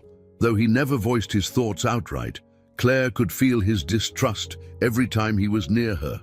Clara, the head housekeeper, was more discreet, offering kind words in passing but never prying into the family's affairs. It was clear that everyone was waiting, silently bracing for the outcome of the DNA test. One evening, just as the sun was beginning to set, Michael called Claire to his study. She had been dreading this moment, knowing that the results of the test could come at any time, but she wasn't prepared for how sudden it would feel. Her heart pounded as she walked down the long corridor to his office, her mind racing with possibilities. When she entered the room, Michael was standing by the window, staring out at the garden with his back to her. The air in the study was thick with tension, and Claire could feel the weight of what was about to be said. She stood near the door, her hands clasped tightly in front of her, waiting for him to speak. After what felt like an eternity, Michael turned to face her, his expression solemn. In his hand, he held an envelope. The results. "We have the answer," he said quietly, his voice filled with both anticipation and dread. Claire swallowed hard, her heart thudding in her chest. She didn't dare move, her feet rooted to the floor as her mind raced. "This is it." Michael took a deep breath, then slowly opened the envelope. He pulled out the paper inside and unfolded it, his eyes scanning the words in front of him. The silence stretched on, heavy and unbearable, until finally Michael looked up, his face unreadable. "It's positive," he said, his voice barely above a whisper. "You're our daughter." Claire's breath caught in her throat, her mind struggling to process the words. "I'm their daughter." The reality of it hit her all at once, like a wave crashing over her. She had spent her whole life not knowing where she came from, and now, in an instant, everything had changed. She didn't know whether to feel joy or fear. The emotions inside her were too tangled, too overwhelming to make sense of. She was their daughter, the child they had lost, the one they had grieved for all these years. But what did that mean for her? Who was she now? "I don't know what to say," Claire whispered, her voice trembling. I never imagined. Michael crossed the room and stood in front of her, his eyes filled with a mix of sorrow and relief. We've waited so long for this, he said softly. All these years we never gave up hope, and now you're here. Tears welled up in Claire's eyes, and she quickly wiped them away. I don't even remember, she said, her voice breaking. I don't remember being your daughter. I don't remember anything from before. It doesn't matter, Michael said gently. You're here now. That's all that matters. Claire nodded, though the weight of the moment felt too heavy to fully understand. She was overwhelmed with emotion, grief for the years lost, fear of what the future held, and a deep, aching hope that maybe, just maybe, she had found the family she had always longed for. The news spread quickly through the household. By the time Claire returned to her room, everyone knew the results of the DNA test. She could feel the shift in the air, the quiet whispers among the staff, the way people looked at her with a new kind of curiosity. Even James, who had been so cold and distant, now seemed unsure of how to act around her. That night, as Claire lay in bed, staring up at the ceiling, she felt an overwhelming sense of uncertainty. She had spent her entire life thinking of herself as an orphan, with no family, no roots. Now, everything had changed. She had parents, a family, a history that had been hidden from her for so long, but it also meant stepping into a life she didn't know, a life she wasn't sure she was ready for. What would it mean to be Claire Smith, the daughter of Michael and Sarah Smith? Could she truly fill the void that had been left in their lives all those years ago? And more than that, who had taken her from them in the first place? As these thoughts swirled in her mind, Claire realized that while the DNA test had provided one answer, it had also opened the door to a whole new set of questions. The mystery of her disappearance still loomed large. Someone had taken her from the Smiths, and for what purpose? Why had she been left in a park with no trace of her identity? The locket was the only clue, but it wasn't enough. There had to be more, and there was still James. His reaction to the news had been strangely muted, and Claire couldn't shake the feeling that he knew more than he was letting on. He had been with the Smith family for years, long before she had ever arrived. Could he know something about what had happened to her? The next morning, as Claire sat quietly in the garden, Sarah Smith approached her. There was a softness in her expression, a vulnerability that Claire hadn't seen before. I heard the news, Sarah said softly, sitting down beside Claire on the stone bench. I can't even begin to tell you how much this means to me. To us. Claire looked at her, unsure of how to respond. I don't know what to feel, she admitted quietly. It's all so overwhelming. Sarah nodded, her eyes filled with understanding. I can only imagine. You've been through so much, and now everything is changing so quickly. There was a long pause as both women sat in silence, the sound of the fountain bubbling softly in the background. Finally, Sarah reached out and gently took Claire's hand. You're part of this family, Claire, she said, her voice filled with emotion. I know it's hard to accept, and I know you don't have any memories of us, but that doesn't change the fact that we're your parents. We love you. Tears welled up in Claire's eyes once again, and she squeezed Sarah's hand. Thank you, she whispered, her voice thick with emotion. I want to be part of this family. I really do, but I'm still so confused. There's so much I don't know. Sarah nodded, her expression serious. I know. There are still so many unanswered questions about what happened to you, how you were taken from us, but we'll figure it out together. Claire looked at her, her heart filled with both hope and uncertainty. She had spent so long searching for answers, and now that she had found her family, there was still a part of her that felt lost. The truth about her past was out there, somewhere, and she wouldn't rest until she uncovered it. The days following the revelation of the DNA test were surreal for Claire. She had gone from being the orphaned maid in the Smith household to being their long-lost daughter in a matter of weeks. The identity she had known all her life had been shattered and rebuilt into something new, something she was still struggling to comprehend. As much as she wanted to embrace the Smiths as her family, the emotional turbulence inside her was overwhelming. While the DNA test had confirmed what Michael and Sarah Smith had hoped for, it didn't answer the deeper questions, the ones that haunted Claire. Who took her? Why was she left in that park? And most importantly, how had her identity been hidden for so long? The tension in the house remained thick, but it had shifted in nature. The entire household was adjusting to the news, and Claire noticed the way the other staff members treated her now. The distance they once maintained had grown. She was no longer just one of them. The whispers had increased, and it became clear that everyone was trying to figure out how to treat the young woman who was no longer just a maid, but a member of the Smith family. The awkwardness was particularly evident with James, who seemed to be avoiding her as much as possible.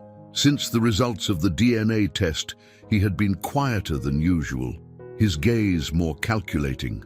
There was something about his behavior that unnerved Claire. Every time she caught him watching her, she felt a prickle of unease. He wasn't angry, but there was something in his eyes, something that suggested he knew more than he was letting on. Claire couldn't shake the feeling that James held a piece of the puzzle she was trying to solve. One evening, as the house settled into its usual quiet after dinner, Claire found herself alone in the grand library. The flickering light from the fireplace cast long shadows across the room, and the rows of books seemed to stretch on endlessly, full of untold stories and forgotten secrets. Claire had often come to the library for a sense of calm, but tonight she felt restless. The mansion, for all its luxury, had become a prison of unanswered questions. As she paced along the shelves, her thoughts drifted back to the moment when Michael had handed her the DNA test results. The look of relief on his face had been palpable, as if he had finally found the missing piece of his life. But for Claire, the revelation had been far more complicated. She wanted to feel that same sense of belonging. But how could she when she didn't remember being part of their family? The years spent at the orphanage had shaped her in ways that the Smiths couldn't understand. Just as she was lost in her thoughts, the door creaked open and Michael stepped into the room. He had a serious expression, though not as heavy as the days leading up to the test. "Claire," he began, his voice softer than usual. "I've been thinking about the next steps." Claire turned to face him, her heart tightening. "Next steps? Yes. We've got the DNA confirmation, but we still don't know how you ended up in that park, or why it took us this long to find you," Michael said, his brow furrowing with concern. "David, the investigator, is still working on piecing together what happened after you were taken." Claire nodded, though the weight of his words pressed heavily on her. She had been dreading this conversation because as much as she wanted answers, she was terrified of what they might find. The truth might not be a simple story of a lost child being found. It could be much darker, much more complicated than any of them had imagined. "Do you think he'll find something?" Claire asked quietly, her voice laced with uncertainty. Michael sighed, rubbing the back of his neck. "I don't know, but I have to believe we're getting closer. We've waited so long for this. I just want to know what really happened." His words echoed the thoughts that had been swirling in Claire's mind for days. She wanted to know the truth as much as he did, but with that truth came fear. What if the answers were more painful than she could bear? The next morning, Claire awoke to a strange quietness in the house. It was as though the mansion itself was holding its breath, waiting for the next revelation to come. She could feel it in every step she took, every glance from the staff. It was the calm before the storm. Claire spent most of the day in her room, sorting through her thoughts. Her mind kept going back to the locket. It had been the key to everything, the single link between her old life and her new one, and yet it was still a mystery. Who had given it to her? Why had it been the only thing left with her in that park? She had to know more. That afternoon, as the sun dipped lower in the sky, Claire gathered the courage to confront the one person who might have more answers than he was willing to share. James. She found him in the hallway near the kitchen, going over the staff schedule for the week. "James," she said softly, stepping closer to him. He glanced up, his eyes narrowing slightly. "What is it, Miss Claire?" The way he said her name made her stomach churn. There was an edge to his voice that hadn't been there before, as though her new status in the family had unsettled him in a way he couldn't quite hide. "I wanted to ask you something," Claire began, her voice steady but laced with tension. "About when I first arrived here." James straightened, his expression hardening. "What about it? Did you know? Did you suspect that I might be their daughter?" For a moment, James didn't respond. He simply stared at her, his eyes unreadable. Then, slowly, he shook his head. "I didn't know anything for sure," he said coldly, "but I had my suspicions when I saw the locket. It was too much of a coincidence."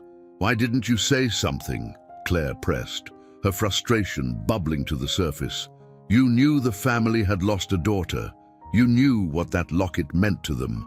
James's gaze darkened, and for the first time, Claire saw a flicker of something in his eyes. Regret, maybe, or perhaps it was guilt. "I didn't think it was my place," he said sharply. "It's not my job to interfere with the family's affairs." Claire took a deep breath, trying to steady herself. "But you've been with them for years. You must have known something was wrong." James's jaw tightened. "I didn't know anything concrete, and I wasn't going to fill their heads with false hope." Claire stared at him, her heart racing. His words were clipped, but there was something behind them, something he wasn't saying. "Is there more you're not telling me?" she asked quietly, her voice barely above a whisper. James's eyes flickered with something she couldn't quite place. Fear, perhaps. But before he could respond, the sound of footsteps echoed down the hallway, and they both turned to see David, the private investigator, approaching them. "Claire!" David called out, his expression grim. "I've found something. You'll want to hear this." The weight of David's words hung in the air as he led Claire and Michael into the study. The tension was palpable, and Claire could feel her heart pounding in her chest as they sat down around the large oak desk. David spread out a series of papers in front of them, his face serious. "I've been digging deeper into the records," David began, his voice steady but laced with gravity. "And I've uncovered some troubling information." Claire held her breath as David continued. "There were inconsistencies in the orphanage's paperwork, as I mentioned before. But it's more than just missing files. There's evidence that someone deliberately altered the records." Michael frowned, leaning forward. "Altered how?" David met his gaze. "It seems that shortly after Claire was found in the park, someone tampered with her identity. Her name, her date of birth, everything was changed. It's as if someone didn't want her to be traced back to her real family." Claire felt a cold chill run down her spine. But who would do that? Why? David's expression darkened. "That's what we're trying to figure out. But whoever did this went to great lengths to ensure she couldn't be found." Michael's face tightened with anger, and Claire could see the pain in his eyes. He had spent years searching for his daughter, and now it seemed that someone had intentionally kept them apart. "I'll keep digging," David said firmly. "We're not done yet." Claire nodded, though her mind was reeling. The truth was closer than ever, but it was more complicated and more terrifying than she had imagined. The revelations from David, the investigator, had shaken the foundation of everything Claire thought she knew. The idea that someone had tampered with her identity was terrifying. It was no longer just a story of a lost child found in a park. It was much darker than that. Someone had intentionally hidden her, altered her name, her birth date, and every detail that could have led her back to her real family. Why? That question haunted her more than anything. The tension in the Smith mansion was heavier than ever. Claire could feel it with every glance from Michael and every worried look from Sarah. The mystery was no longer just about finding her family. It was about discovering who had wanted to keep her hidden and why they went to such lengths. Michael had grown quieter since David's revelation. He spent long hours in his study, going over the investigator's findings and trying to piece together the fragmented clues. Claire had seen him pacing late at night, his face lined with worry. Sarah, on the other hand, had become more emotionally fragile.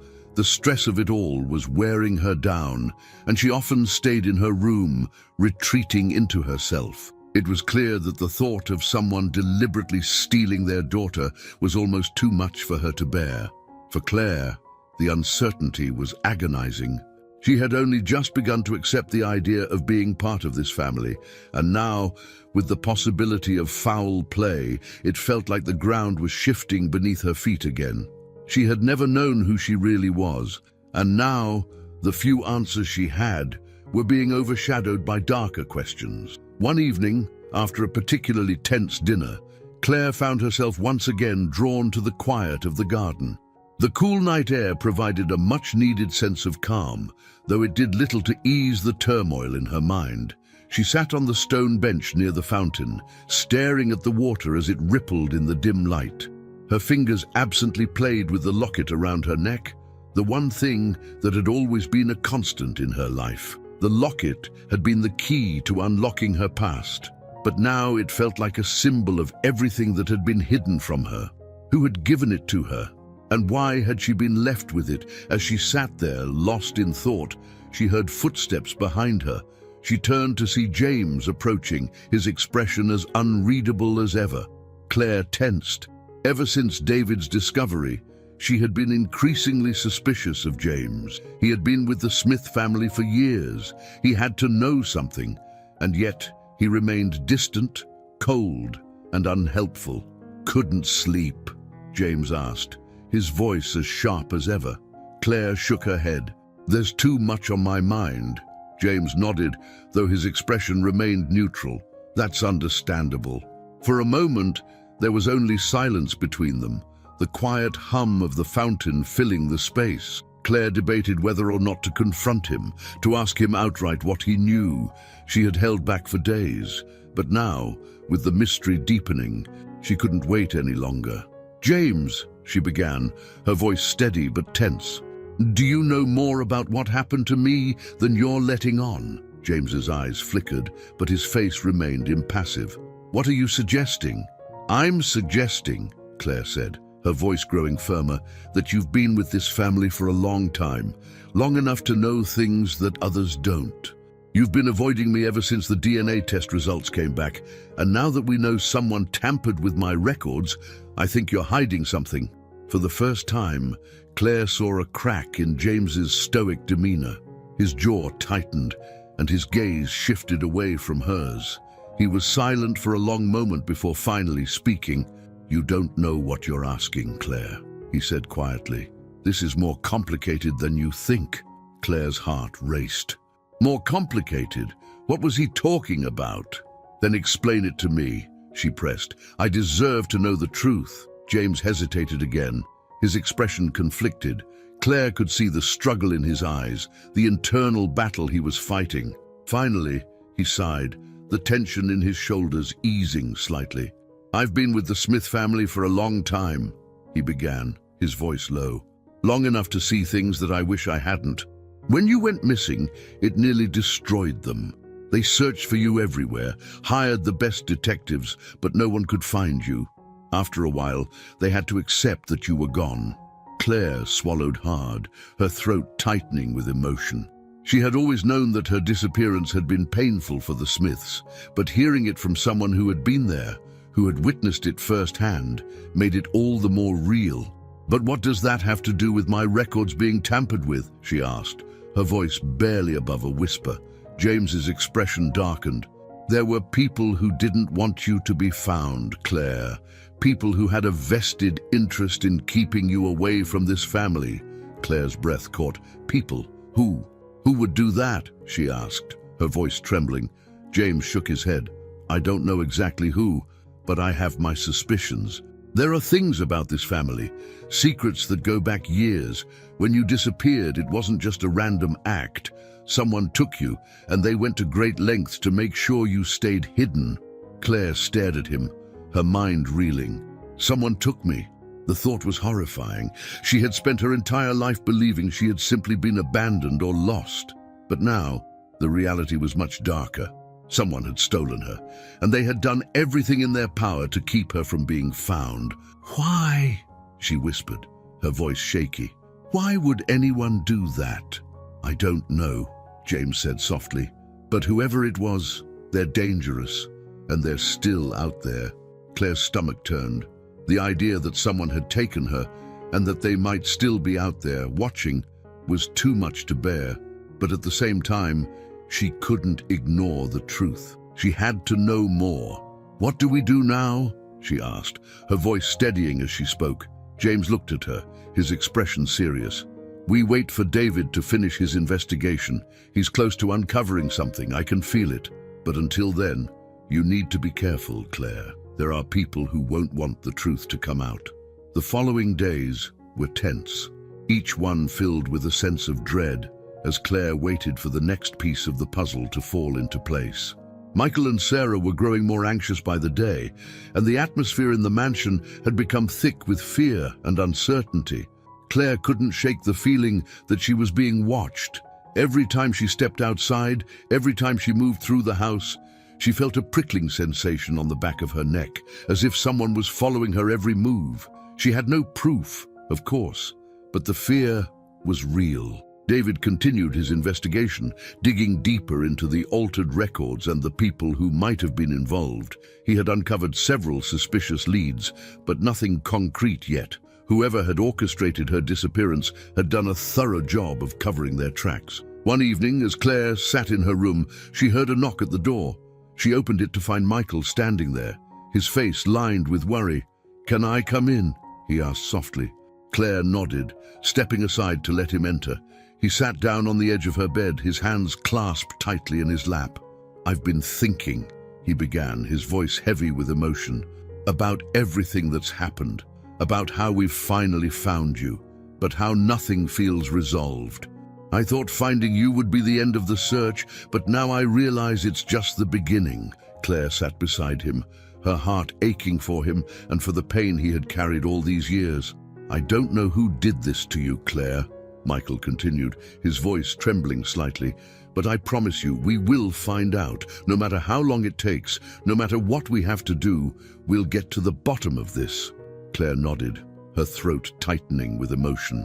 She had never felt more connected to Michael than in that moment. Despite the fear, despite the uncertainty, she knew one thing for sure. This was her family, and they would stand by her no matter what. The tension inside the Smith mansion had reached a breaking point. It had been days since David, the private investigator, had revealed the troubling information about Claire's altered records, and each passing moment only deepened the mystery. Claire felt like her entire existence was unraveling. She knew she was Michael and Sarah Smith's daughter, but the questions of how she had been taken and why her identity had been hidden for so long consumed her thoughts. Michael had doubled his efforts to push David for answers, but progress was slow. The investigator had been following every lead, reaching out to contacts, digging through old files, and trying to uncover the truth. The revelation that someone had altered Claire's identity was shocking enough, but now it seemed like the person responsible had gone to great lengths to ensure she would never be found. One evening, as the sun began to set, casting long shadows across the mansion's vast gardens, Michael gathered the family in the study. His face was tense, his expression betraying the toll this search was taking on him. Claire, seated beside Sarah, could feel the weight of what was about to be said. "David has found something new," Michael began, his voice thick with emotion. He hesitated, glancing at Sarah, who nodded for him to continue. "It's not conclusive yet, but it's important. He's discovered a connection, someone who might have been involved in your disappearance, Claire." Claire's heart skipped a beat. She sat up straighter, her pulse quickening. "A connection? Who is it?" she asked, her voice trembling. Michael sighed, rubbing his forehead. "David traced some of the missing records to a former employee of the orphanage where you were placed, a woman named Margaret Wills. She worked there during the time you were brought in." Claire frowned, the name unfamiliar to her. "Who is she?" "She left the orphanage shortly after you were admitted," Michael explained. "But according to some of the records David uncovered, she had a hand in processing the paperwork for new arrivals. The timeline matches, and there's evidence that she might have altered some of the files. Claire's stomach twisted. Why would she do that? That's what we're trying to find out, Michael said, his voice grim. David is tracking her down now. She left the city years ago, but we're close to finding her. Sarah reached out, taking Claire's hand. We're going to get to the bottom of this, she said softly, her eyes filled with determination. Claire nodded, though her mind was racing. Margaret Wills. The name meant nothing to her, but it was clear this woman held a key piece of the puzzle. If she had tampered with Claire's records, she might know why she was taken from the Smiths and who was behind it. Over the next few days, Claire tried to focus on her daily routine, but her mind was consumed by the looming confrontation with Margaret. She could sense the tension in the household growing, especially around James. The butler had grown even more distant since the news about Margaret had come to light. He moved quietly through the mansion, avoiding Claire's gaze and keeping to himself more than usual. One afternoon, as Claire was tidying the sitting room, she found herself alone with James. The silence between them was heavy, and Claire couldn't shake the feeling that he knew more than he was letting on. Ever since the investigation had begun, James had been acting strangely, and his reluctance to engage with her was becoming more pronounced. Taking a deep breath, Claire decided she couldn't keep avoiding the question that had been gnawing at her for days. She turned to face him, her hands trembling slightly. "James," she began, her voice steady, despite the nervousness she felt. "I need to ask you something." James paused in his work, his expression tightening. "What is it?" Claire swallowed hard. "Do you know anything about Margaret Wills, the woman who worked at the orphanage when I was brought in?" For a moment, James didn't answer. His face remained impassive, but Claire saw the flicker of recognition in his eyes. He knew the name. He knew something. "I don't see how that's relevant to me," James said finally, his tone clipped. "It's relevant because we're close to finding out what happened to me," Claire said, her voice firm. "And I think you know more than you're telling me." James's jaw tightened, and for a brief moment, Claire thought he might walk away without answering. But then, to her surprise, he sighed, his shoulders slumping slightly. "There are things you don't understand, Claire," he said quietly, his voice lower now. "Things that happened years ago, things that are complicated." Claire's heart raced. "Then explain them to me. I deserve to know the truth." James hesitated, his eyes darting to the door as if he were afraid someone might overhear. Finally, he stepped closer, lowering his voice even more. "Margaret Wills, she wasn't just a worker at the orphanage," James said. "She had connections, powerful connections, people who could make things disappear, people who didn't want you to be found." Claire's blood ran cold. "Why? Why didn't they want me to be found?" James shook his head. "I don't know the full story. All I know is that when you went missing, things got complicated. There were people who stood to gain from you being gone, from keeping you out of your parents' lives." Claire's mind reeled. People who stood to gain. What could that mean? Who would benefit from her being taken away from her family? "Who?" she asked, her voice shaking. "Who would want me gone?" "I can't say for sure," James said, his tone grim. "But Margaret had ties to some very dangerous people, people who had interests in the Smith family's business dealings. It's possible that your disappearance was part of a much larger plan." Claire's heart pounded in her chest. The idea that her kidnapping could have been orchestrated for financial or political gain was horrifying. She had always thought of herself as an ordinary girl with no real importance. But now it seemed that her life had been entangled in something far more sinister. Before she could press James further, there was a knock at the door. They both turned to see Michael standing in the doorway, his face pale but determined. "David's found Margaret Wills," he said, his voice tense. "She's agreed to meet with us." The drive to Margaret Wills's house was tense and silent. Claire sat in the back seat of the car with Michael and David, her heart racing as they sped through the city streets. The investigator had tracked Margaret to a small, run-down house in a quiet neighborhood on the outskirts of town. It wasn't the kind of place Claire had imagined someone with powerful connections would live. But then again, nothing about this situation had been what she expected. When they arrived, the air was thick with anticipation. Claire could feel her pulse in her throat as they approached the house. David knocked on the door, and after a long, agonizing pause, it creaked open. A woman in her late 60s stood in the doorway, her face lined with age and worry. Her eyes, once sharp, were now clouded with something that looked like regret. "Margaret Wills?" David asked, his voice firm but respectful. The woman nodded slowly, her gaze flicking nervously between them. "You're here about the girl," she said quietly, her voice raspy with age. Claire's breath caught in her throat. "The girl, me. We're here for answers," Michael said, stepping forward, his voice trembling with barely contained emotion. "We need to know what happened to our daughter." Margaret's face paled, and for a moment it seemed like she might close the door and refuse to speak. But then she sighed, her shoulders slumping in defeat. "Come inside," she said softly. "There are things you need to know." Inside, the house was small and cluttered, with faded furniture and the smell of dust lingering in the air. Margaret led them to a cramped living room, where they all sat down in a tense silence. Claire couldn't take her eyes off the woman who might hold the answers to the mystery that had consumed her life. "I never wanted to get involved," Margaret began, her voice shaky. "But I didn't have a choice." "What do you mean?" Michael asked, his voice laced with anger. Margaret's eyes filled with tears. "I was approached by people, powerful people, who offered me money to keep quiet about certain things. They told me to alter your records, Claire, to make sure you couldn't be traced back to your family." Claire's stomach churned. "But why? Why would they do that?" Margaret shook her head. "It was all about control. Your family. They were involved in business dealings that made some very powerful enemies. Taking you away was a way to weaken them, to make them vulnerable." Claire's mind spun.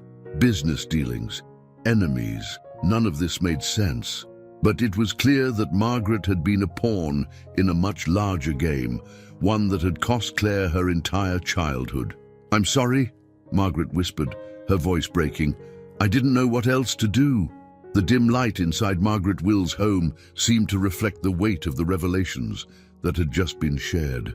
Claire sat on the edge of her seat, trying to process everything. Margaret's trembling voice still echoed in her mind. It was all about control, to weaken your family. It felt like her entire life had been caught in a web of manipulation and deceit, and the reality of it was suffocating. For years, Claire had believed her story was simple, a child lost in a park, left to grow up without a family. But now, it was clear that her disappearance had been anything but an accident. She had been stolen, her identity erased, and her family's suffering used as a tool in some greater scheme. It was too much to take in all at once. But Claire knew this conversation wasn't over. There were still more questions to ask, more truths to uncover. Michael, seated beside her, was visibly shaken. His fists were clenched tightly, his knuckles white as he struggled to contain his emotions. Sarah had remained at home, unable to face this confrontation, but Claire knew that the weight of these revelations would hit her just as hard. Michael's voice, when he finally spoke, was barely controlled. "Who were these people?" he asked, his voice trembling with anger. "Who paid you to take our daughter from us?" Margaret hesitated, her gaze falling to the floor. Her guilt was palpable, and Claire could see the burden of the past in the lines etched across her face.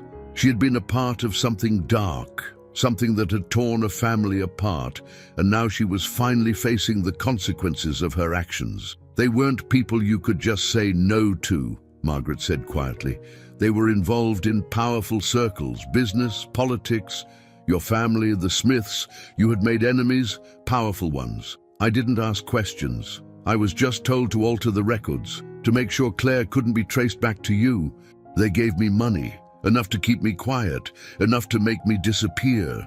Claire's breath caught. Business, politics, enemies. It was a world she had never been part of. But now it seemed her life had been shaped by forces far beyond her control. But there was still one piece missing, one part of the puzzle that she couldn't ignore. "Who gave the order?" Claire asked, her voice trembling. "Who wanted me gone?" Margaret's eyes darted nervously, as if even now, years later, she was afraid to speak the name aloud. She took a deep breath, her hands shaking as she finally answered. "The man who paid me," she began, her voice barely above a whisper. "His name was Arthur Reed. He worked with people who had interests in your father's business, people who wanted leverage over him. Taking you was part of their plan to destabilize your family. They thought it would force your father to make concessions, to give up control over certain deals."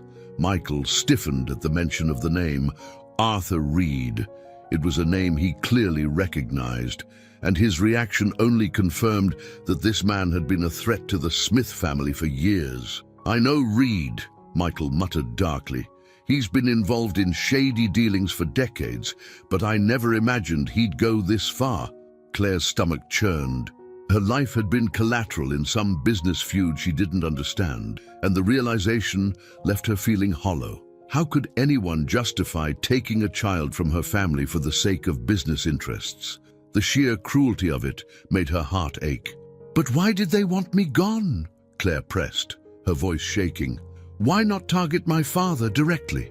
Margaret sighed, her shoulders sagging under the weight of her confession. "Reed believed that taking you would break your family, that it would make your father desperate, that he would do anything to get you back. And in a way, he was right. Your parents searched for years, and when they couldn't find you, it weakened them. Reed got what he wanted, a weakened Smith family that was easier to control." Tears welled up in Claire's eyes, and she felt a lump form in her throat. She had been used as a pawn in someone else's game, and her family had paid the price. She thought of her parents, of all the years they had spent grieving, searching, never giving up hope. And now, after all this time, the truth was finally coming to light. Michael's face was flushed with anger. "Reed will answer for this," he said through gritted teeth. "I'll make sure of it." David, the private investigator, who had been quietly taking in everything, finally spoke up. "I've been following Reed's trail since his name came up during the investigation. He's still involved in some questionable business dealings, but he's kept a low profile in recent years.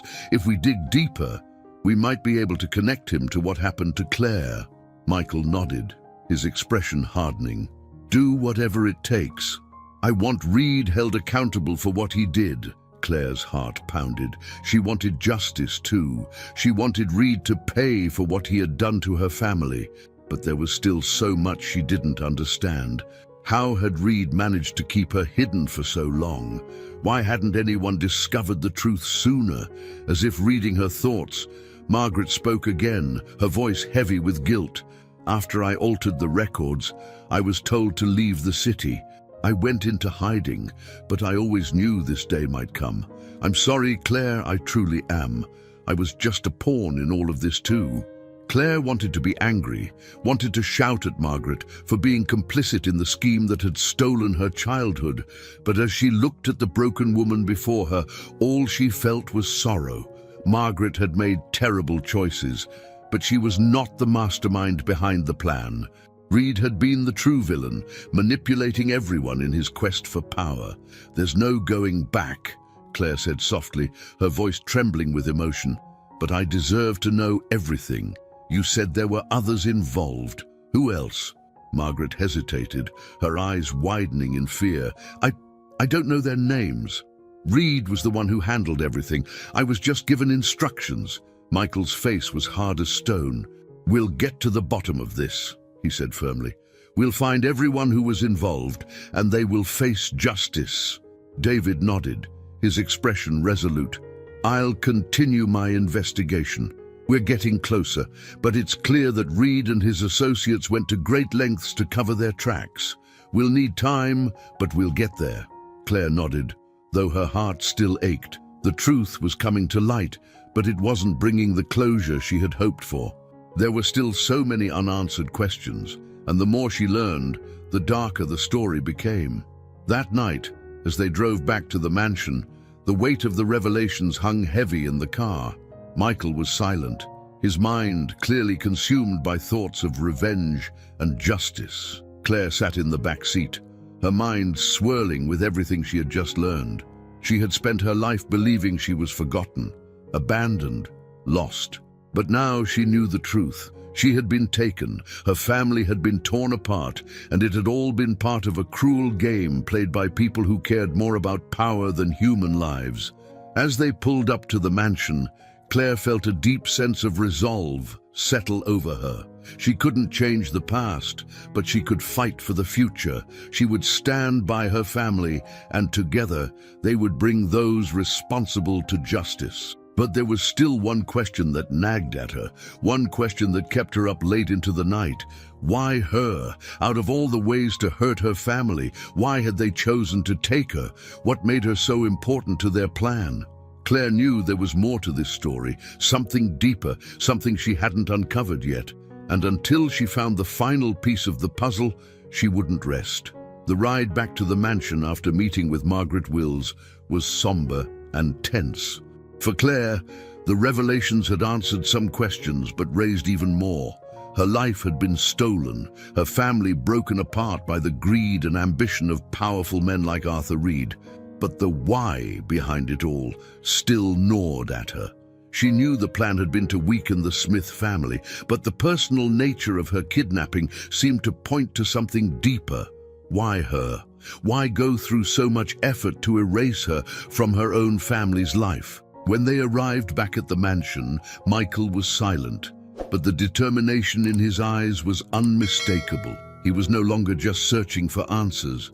Now, he was preparing for justice. Claire had never seen him like this, and she couldn't help but wonder how far he was willing to go to bring Arthur Reed and the people behind him to justice. Inside the house, the atmosphere was thick with anticipation. Sarah was waiting for them in the living room, her face pale but resolute. Claire saw the fear in her mother's eyes, the pain of knowing that their daughter had been used as a pawn in a larger game. But alongside the fear, there was also a fierce protectiveness, one that mirrored Michael's drive for justice.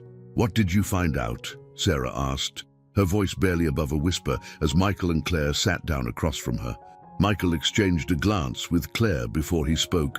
"We have a name," he said. "Arthur Reed." Sarah's face went white at the mention of the name, her hands trembling slightly as she clutched the armrest of the chair. "Reed. I knew he was involved in some of the more underhanded dealings in our business circles, but this, taking our daughter," her voice cracked with emotion, the reality of the situation sinking in. "It wasn't just about business," Claire said quietly, feeling the weight of every word. "They wanted control over the family, and taking me was their way of weakening us." Sarah's eyes filled with tears, but she held them back, her gaze hardening with resolve. "We have to stop him, Michael. We have to make sure he pays for what he did." Michael nodded, his jaw tight. "I've already told David to dig deeper into Reed's dealings. We know he's connected to some very powerful people, but if we can expose what he did to Claire, it could ruin him." Claire's heart pounded as she listened. Ruin him. The thought brought a strange sense of both relief and fear. She wanted justice, needed it even, but she was terrified of what might happen when they finally confronted Reed. He was dangerous, and if he had gone to such lengths to cover up her kidnapping, who knew what he was capable of? As if sensing her unease, Sarah reached out and took Claire's hand. "We're in this together," she said softly, her voice filled with emotion. "We won't let them get away with this. We'll fight for you." Claire nodded, her throat tightening with emotion. She had spent so many years feeling alone, disconnected from her past. But now, sitting here with her parents, she realized she wasn't alone anymore. They were a family, no matter what had happened in the past. Over the next few days, the mansion buzzed with a quiet intensity. David, the investigator, worked tirelessly, following leads and uncovering more about Reed's connections. The deeper he dug, the more it became clear that Reed's influence stretched far beyond business. He had connections to corrupt politicians, criminal enterprises, and a network of people willing to do anything for money and power. It was no wonder he had been able to orchestrate Claire's disappearance so successfully, but despite Reed's power, David was determined to bring him down. "We have enough to confront him," David told Michael one evening after a long day of investigating. "I've tracked some of the payments he made to Margaret Wills, and I've found evidence that ties him directly to the altered records at the orphanage. It's not enough for an arrest yet, but it's enough to force his hand." Michael nodded, his expression hardening. "Then it's time we confronted him." Claire's stomach churned at the thought of facing Reed. She had never met the man, but his presence had loomed over her entire life without her even knowing it. Now, the idea of standing face to face with the person who had stolen her from her family sent a wave of fear through her. But alongside the fear was a fierce determination. She wanted to see him brought to justice, not just for herself, but for her family. "I want to be there," Claire said, her voice steady. Michael looked at her, his expression softening for a moment. "Claire, you don't have to do this. I can handle it." But Claire shook her head. "No, I need to be there. I need to face him." Michael hesitated, but he saw the resolve in his daughter's eyes and finally nodded.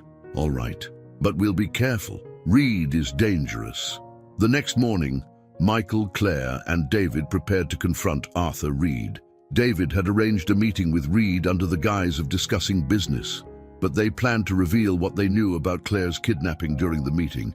It was a risky plan, but it was the best chance they had of catching Reed off guard. The drive to Reed's office felt surreal. Claire sat in the back seat, her heart pounding with every mile. She had never imagined herself in this situation, about to confront the man who had orchestrated the disappearance that had defined her entire life. She wasn't sure what to expect, but she knew she had to be strong. When they arrived, the tension in the air was palpable. Reed's office was in a sleek, modern building in the heart of the city, far from the shadowy world in which he conducted his more questionable dealings. The lobby was pristine, the kind of place where high-powered deals were made. But Claire couldn't shake the feeling that beneath the polished surface there was something rotten. David led the way, and they were soon ushered into Reed's private office. The man himself was seated behind a large desk, his sharp suit and calm demeanor betraying nothing of the darkness that lay beneath his exterior. His eyes flicked to Michael and Claire as they entered, but he showed no sign of recognition. "Michael," Reed said smoothly, standing to greet him. "I wasn't expecting you to bring company." Michael's expression remained hard as he introduced Claire. "This is my daughter, Claire, the daughter you had kidnapped." For a brief moment, Reed's mask slipped, a flicker of surprise crossing his face, but it was gone as quickly as it had appeared, replaced by the cold, calculating expression of a man who was used to controlling every situation. "I don't know what you're talking about," Reed said calmly, though his eyes flicked nervously to David. "This sounds like a baseless accusation." David stepped forward, placing a folder of documents on Reed's desk. "We've got proof, Reed. Payments to Margaret Wills, altered records at the orphanage, all of it tied back to you. You can deny it all you want, but we're not leaving until you face the truth." Reed's jaw clenched as he opened the folder, scanning the documents inside. Claire watched him closely, her heart racing. She could see the cracks in his calm facade, the tension in his shoulders as he realized the evidence against him was real. For a long moment, there was silence. Then slowly, Reed closed the folder and looked up at them, his expression hard. "What do you want?" he asked, his voice low. Michael stepped forward, his eyes blazing with anger. "I want you to admit what you did. I want you to tell my daughter why you took her from us." Reed's lips curled into a cold smile. "You think this was personal, Michael? It wasn't. It was business. You and your family were in the way, and I did what I had to do to gain the upper hand." Claire's stomach churned. Hearing him speak so casually about the crime that had torn her life apart made her feel sick, but she wasn't going to let him intimidate her. She stepped forward, her voice steady as she spoke. "You stole my life," she said quietly. "You took me from my family and tried to erase me, but you failed. I'm here now, and I'm not going to let you get away with it." Reed's eyes flicked to her, a flash of something like amusement crossing his face. "You think you can stop me?" he asked, his voice dripping with condescension. "This is bigger than you, Claire, bigger than any of you." Michael stepped forward, his voice cold and dangerous. "We'll see about that." Arthur Reed's cold, smug expression burned in Claire's mind as she stood in his pristine office. The audacity with which he dismissed her kidnapping as just business twisted her stomach into knots. She had spent her entire life lost, stolen from her family, while this man casually played with lives like they were pieces in a game. But this was no game to Claire. As she stood there, looking into the eyes of the man responsible for her stolen childhood, she felt a surge of emotion, fear, anger, and determination mixed within her. She knew she couldn't let him continue to manipulate the situation. Reed's arrogance showed no sign of remorse, but Claire was no longer the lost girl she had been. She was a woman standing with her family, and she was ready to fight for the truth. Reed leaned back in his chair, his fingers tapping rhythmically against the wooden desk. His casual demeanor grated against the tension in the room. "You've got some nerve coming here with these accusations," he said, his voice calm but with a sharp edge. "Whatever you think you've uncovered, it won't change anything. Power like mine doesn't just disappear because of a few accusations." Michael, standing firm beside Claire, clenched his fists, his rage barely contained. "This isn't just about business anymore, Reed. This is personal. You destroyed our family, and now you're going to answer for it." Reed's smirk deepened, his confidence palpable. "You think you can touch me, Michael? You're not the man you once were. The Smith name doesn't carry the same weight it used to." David, the private investigator, stepped forward, his voice steady, but filled with authority. "We have more than just accusations. We have evidence. Documents tying you to Claire's kidnapping, payments to Margaret Wills, falsified records at the orphanage. You can either admit your role in this now, or we'll take this to the authorities and let them deal with you." Reed's face hardened for the first time since they arrived. His eyes flicked toward the documents David had laid out on his desk, and for a moment, his confidence wavered. But then, just as quickly, he masked his uncertainty with a dismissive chuckle. "You think the authorities will listen to you? People like me? We're untouchable." Claire's voice cut through the tension, calm, but filled with resolve. "You're wrong. No one is untouchable, Reed. Not anymore." The room fell into a tense silence as Reed's eyes narrowed on her. For the first time, Claire saw a flicker of something that looked like uncertainty cross his face. He knew he was in trouble, but he wasn't willing to back down just yet. "What do you want?" Reed asked finally, his voice low, almost dangerous. Michael stepped forward, his voice filled with the weight of a father's anger. "I want you to admit what you did to my daughter. I want you to confess to everything, how you orchestrated her kidnapping, how you tried to erase her from our lives. And I want you to make sure everyone involved in this pays for what they did." Reed leaned back in his chair, a sneer creeping across his lips. "And if I don't, you think you can take me down?" Claire's heart pounded in her chest. The tension in the room was thick, and she could feel the weight of the moment pressing down on her. This confrontation was more than just a battle for justice. It was a reckoning. Everything she had lost, everything her family had suffered, was now hanging in the balance. David took a step forward, his expression cold. "We have enough to start legal proceedings, Reed. You can either cooperate now, or we'll make sure this story goes public.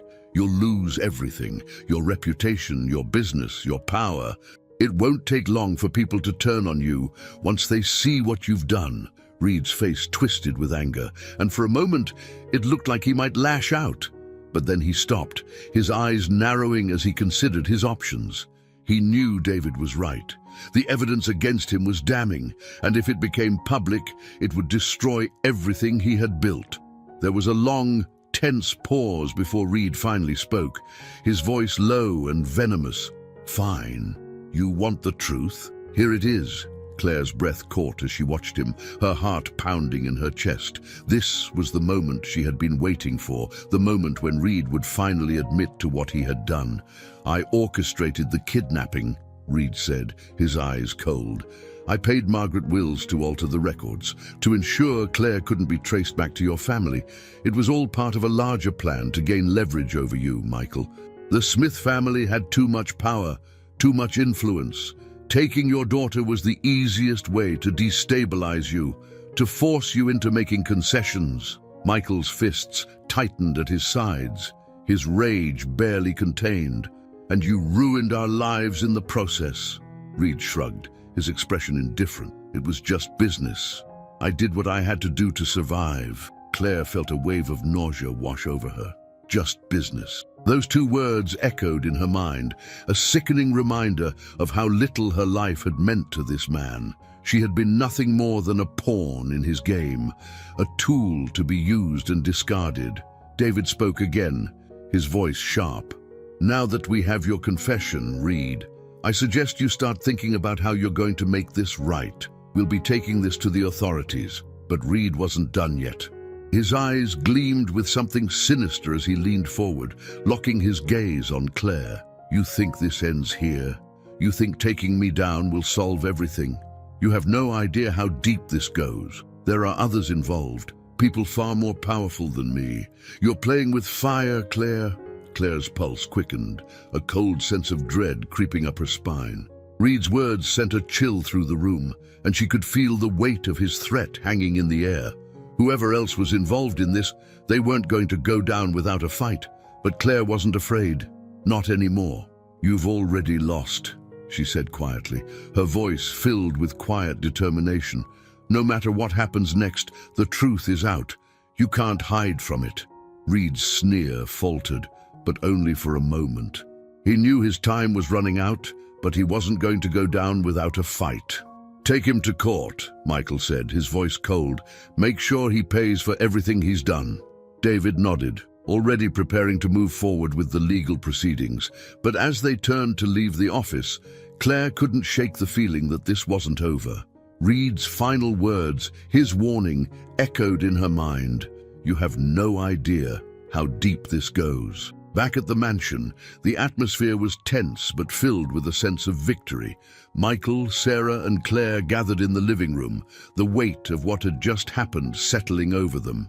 Reed had confessed, and they were one step closer to justice. But there was still so much left unresolved, so many questions about who else had been involved in Claire's kidnapping and why. Michael poured himself a drink, his hands shaking slightly. "We've done it," he said quietly, though his voice was filled with exhaustion. "We've finally brought him down." But Claire wasn't convinced. "What did he mean?" she asked, her voice soft but filled with uncertainty.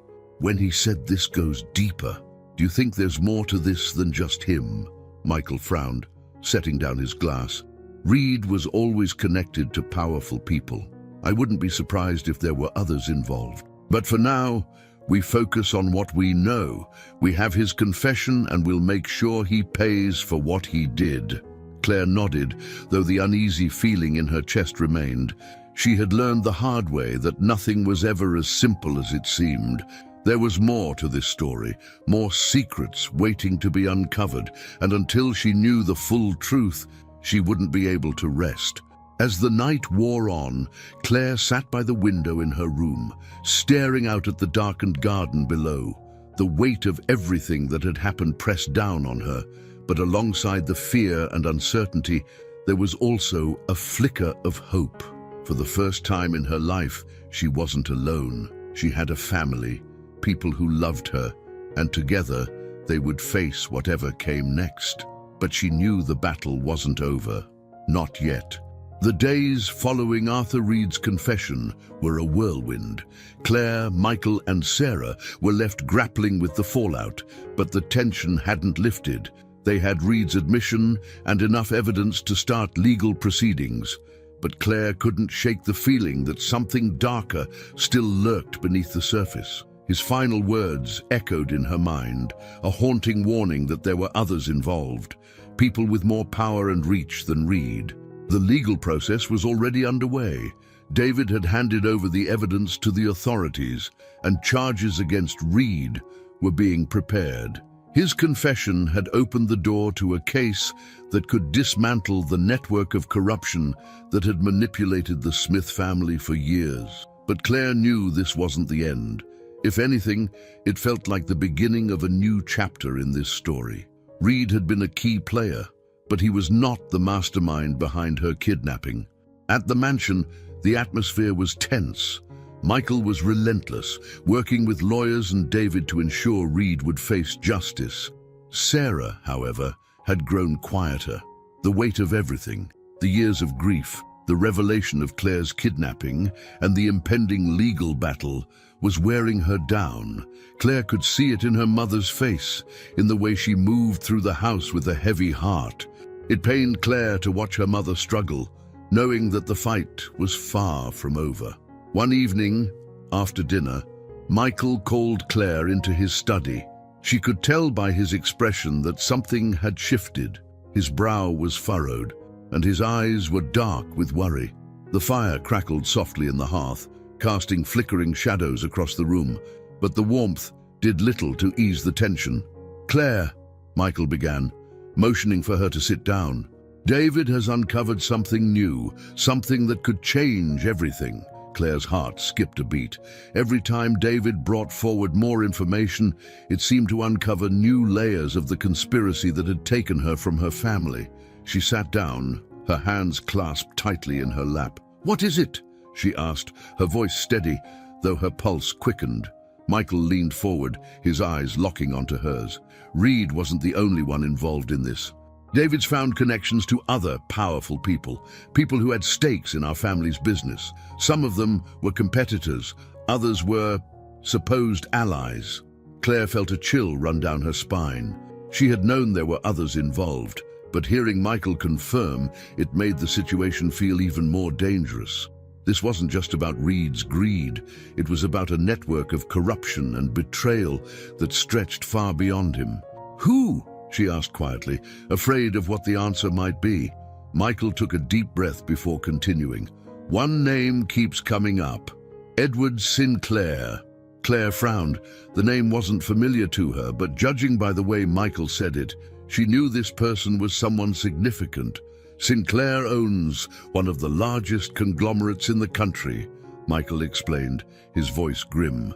"He's been a competitor of ours for years, but he was always someone we considered an ally. We've done business together, worked on deals, but it seems he had other plans." Claire's stomach twisted. An ally, someone her family had trusted. "What does he have to do with my kidnapping?" she asked, her voice trembling slightly. Michael's face darkened. David found evidence that Sinclair was one of the people pulling the strings behind Reed. He wasn't just a competitor. He wanted to control the Smith family business. Taking you was part of his plan to force us into a position of weakness, to make sure we couldn't compete with him. Claire's heart sank. The betrayal cut deeper than she had expected. It wasn't just about business rivalry, it was personal. Someone her family had trusted had orchestrated her disappearance for power and control. "So, it wasn't just Reed," she whispered. "Sinclair was behind it all too." Michael nodded, his expression hard. "And Sinclair is far more dangerous than Reed. He has connections in high places, and he's been careful to cover his tracks. Bringing him down won't be easy." Claire felt a wave of anger wash over her. Sinclair had been part of the conspiracy that had stolen her life, and he had done it with calculated precision. The thought of him getting away with it, of continuing his life and business without consequence, was unbearable. "What do we do now?" she asked, her voice filled with determination. "We keep pushing," Michael said firmly. "David's gathering more evidence, but we'll need to be careful. Sinclair has more resources than Reed, and he won't go down without a fight." The days that followed were a blur of meetings and preparations. David continued his investigation, digging deeper into Sinclair's business dealings and uncovering a web of corruption that stretched across industries and political circles. It became clear that Sinclair's influence was vast, and taking him down would require more than just exposing his connection to Claire's kidnapping. They needed to dismantle the entire operation. Claire found herself torn between her desire for justice and the fear of what Sinclair might do if they pushed too hard. Reed had been dangerous, but Sinclair was far more powerful, and his reach extended into places that were difficult to trace. But despite the risks, Claire knew they had to keep going. If they didn't stop Sinclair, he would continue to manipulate and destroy lives for his own gain. One evening, after another long day of discussions with David and the legal team, Claire retreated to the garden. The night was cool, and the stars twinkled above, offering a brief moment of peace in the chaos. She sat on the stone bench near the fountain, the sound of the water soothing her frayed nerves. But even in the quiet of the garden, Claire couldn't escape the weight of what was happening. The more they uncovered, the more she realized how deep the conspiracy went, and it terrified her.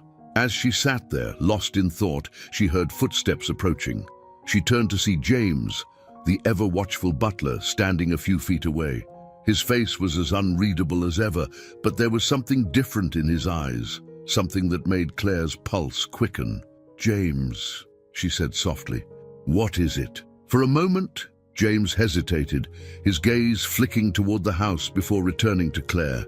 When he spoke, his voice was low, almost cautious. "Miss Claire, there's something you need to know. Something I've kept quiet about for a long time." Claire's heart raced. James had been with the family for years, and though he had always been loyal and protective, she had sensed there was something he wasn't telling her. Now it seemed the time had come for him to reveal what he knew. "What is it, James?" she asked, her voice barely above a whisper. James took a deep breath before answering. "I knew about Sinclair. I knew he was involved in your kidnapping." Claire's breath caught in her throat. "You knew? Why didn't you say anything?" "I didn't have proof," James said quickly.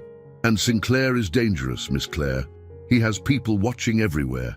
If I had spoken up without solid evidence, it could have put you and your family in even more danger." Claire stared at him, her mind reeling. James had known about Sinclair all along, but he had kept quiet out of fear. Part of her understood Sinclair's power was vast, and confronting him without proof would have been risky. But the betrayal stung nonetheless. "Why tell me now?" she asked, her voice shaky.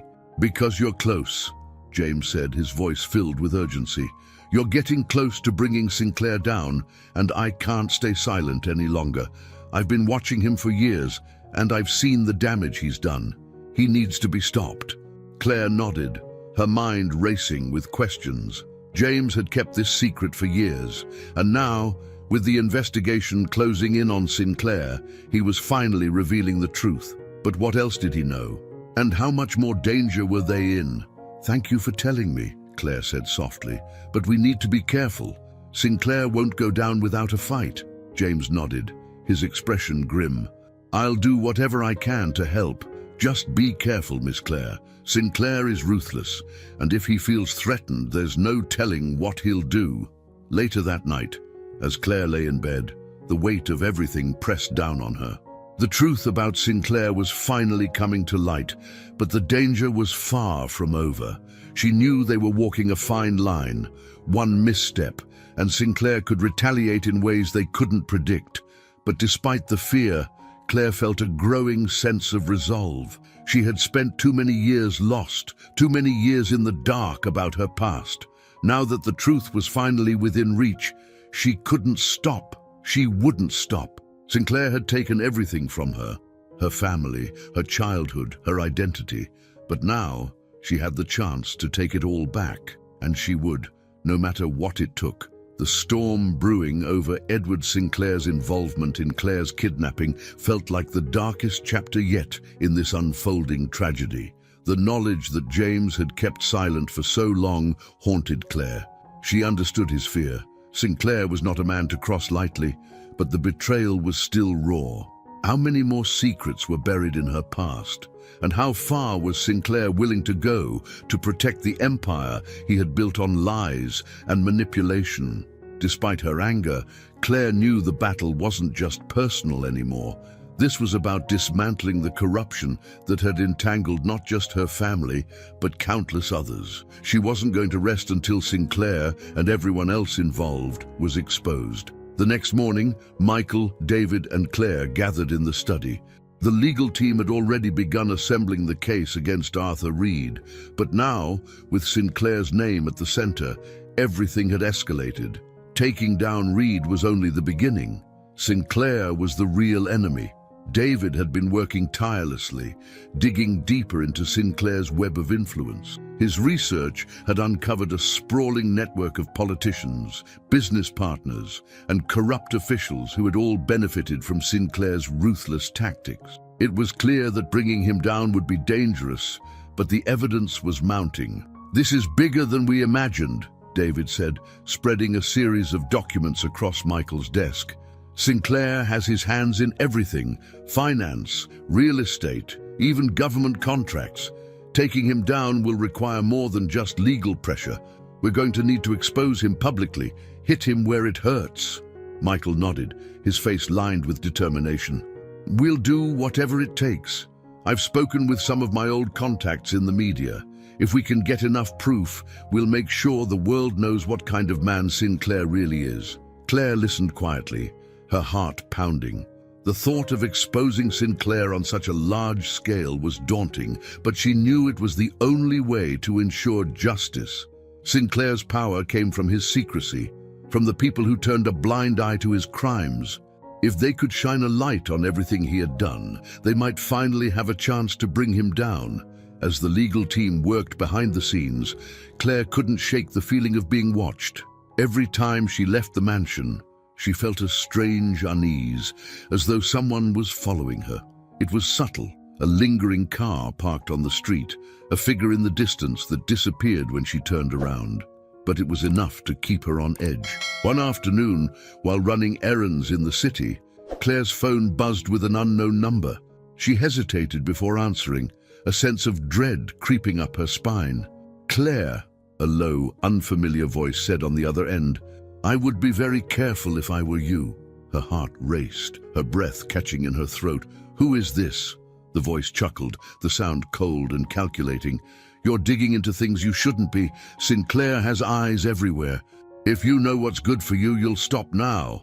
The call ended before she could respond. Claire stood frozen in the middle of the sidewalk, her hands trembling as she stared at the phone. Sinclair knew. He knew they were getting closer, and this was his way of warning her off. But instead of fear, Claire felt a surge of anger. She wasn't going to back down. Not now. Not after everything they had uncovered. Sinclair could try to intimidate her, but she wouldn't let him win. That evening, back at the mansion, Claire told Michael and David about the call. Michael's expression darkened, his protective instincts kicking in. "He's trying to scare you," Michael said, his voice low with anger. "He knows we're closing in." David nodded, his expression grim. "It's a tactic, one he's used before, but it also means he's worried. He wouldn't bother trying to intimidate you if he wasn't feeling the pressure." Claire felt a mixture of fear and determination.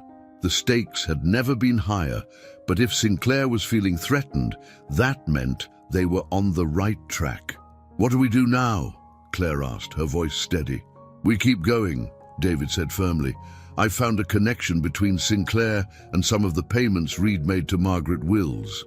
It's enough to prove that Sinclair was pulling the strings, but we'll need more if we're going to expose him on a larger scale."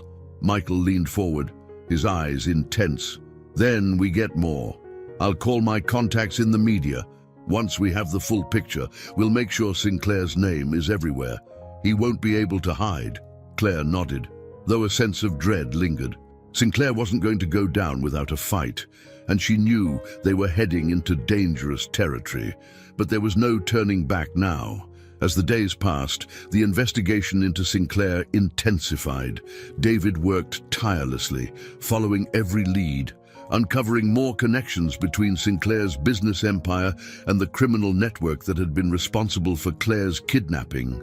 Michael's media contacts were prepared to go public with the story once they had enough evidence, and the legal team was building a case that could bring Sinclair to his knees. But the deeper they dug, the more dangerous things became. Claire's phone buzzed with more anonymous threats, and she couldn't shake the feeling that someone was watching her every move. Michael insisted on hiring security for the house, but even with the extra precautions, Claire couldn't shake the unease that settled over her like a dark cloud. Late one night, as Claire sat in the living room, flipping through old family photo albums, she heard a knock at the door. It was unusual for anyone to visit this late, and her heart skipped a beat as she got up to answer. When she opened the door, she was greeted by a man she didn't recognize, tall, well-dressed, with an air of quiet menace. His eyes were cold as he looked at her, and Claire felt a chill run down her spine. "Claire Smith?" the man asked, his voice calm but with a dangerous edge. Claire nodded, her hand tightening on the door. "I'm here to deliver a message," he said, stepping closer. "Stop digging into Sinclair's business. This is your final warning." Claire's breath caught. This was more than just a phone call. This was a direct threat, and the man standing before her didn't seem like someone who would hesitate to follow through. "I think you should leave," Claire said, her voice steady despite the fear rising inside her. The man's lips curled into a cold smile. "You don't understand what you're dealing with. Sinclair isn't someone you want to cross. You and your family would do well to remember that." Claire stood her ground, refusing to be intimidated. "We're not backing down," she said firmly. "You can tell Sinclair that." The man's smile faded, replaced by a hard, dangerous look. "You've been warned." He turned and walked away, disappearing into the night. Claire closed the door, her heart pounding in her chest. She knew the danger was real, but she also knew that they couldn't stop now. Sinclair was desperate, and that meant they were close to bringing him down. The next morning, Claire gathered with Michael, Sarah, and David in the study.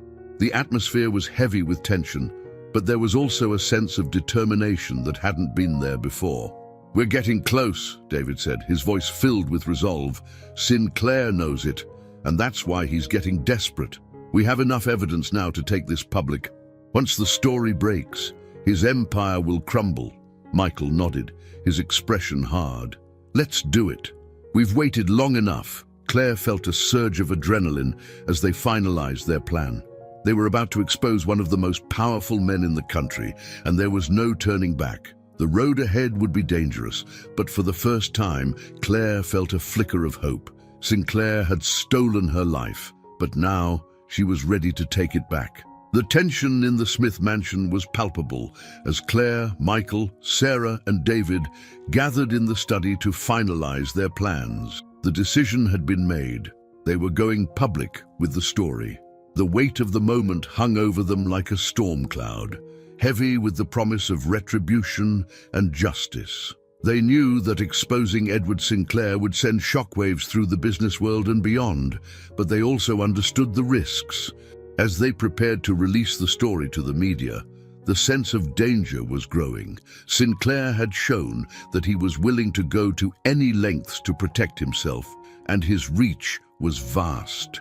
But now, Claire and her family were determined to bring him down, no matter the cost. David laid out the timeline, going over the steps they would take to ensure the story reached the widest audience possible.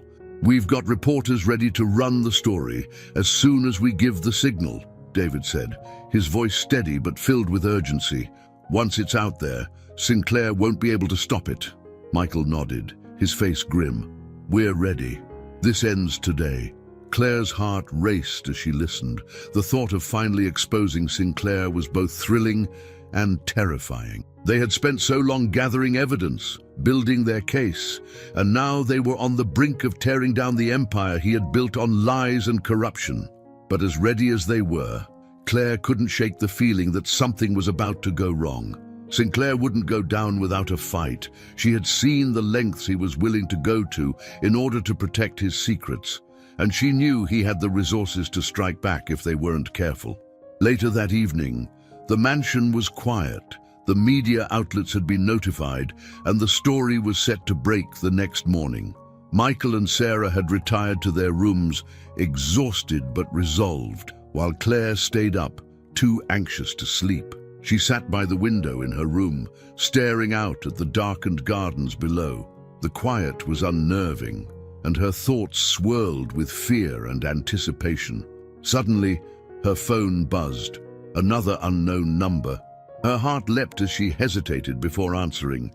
Claire Smith. The voice on the other end was cold, eerily calm. She knew immediately who it was. Edward Sinclair. "I hear you've been busy," Sinclair said, his tone dripping with menace. "You really should have stayed out of this." Claire's breath caught, but she forced herself to stay calm. "Your time is up, Sinclair. By tomorrow, the world will know what you did." There was a pause on the other end, then a low, dangerous chuckle. "You think you can stop me with a few news articles? You've underestimated me, Claire. I've been doing this for a long time, and I always come out on top." Claire clenched her fists, her heart pounding in her chest. "Not this time. We have proof of everything. Your connections to Reed, the payments to Margaret Wills, the corruption. It's all going public." Sinclair's voice grew colder. "You're making a mistake, Claire. You don't understand what you're up against. I have more power than you can imagine, and if you think you and your family can walk away from this unscathed, you're wrong." Claire's voice trembled, but her resolve didn't waver. "We're not afraid of you." There was another chilling silence, and when Sinclair spoke again, his voice was barely more than a whisper. "You should be." The line went dead. Claire sat there, her hands shaking as she stared at the phone. Sinclair's threat lingered in the air like a dark cloud, but she knew they couldn't back down now. They were too close to the truth, and she wasn't going to let him intimidate her into silence. The next morning arrived with a sense of eerie calm. The story was released to the media just as planned. Within hours, news outlets across the country were reporting on Sinclair's connection to the Smith family's tragedy and his corrupt dealings. Headlines screamed his name, and the fallout was swift. His reputation, carefully built over decades, began to unravel as more details came to light.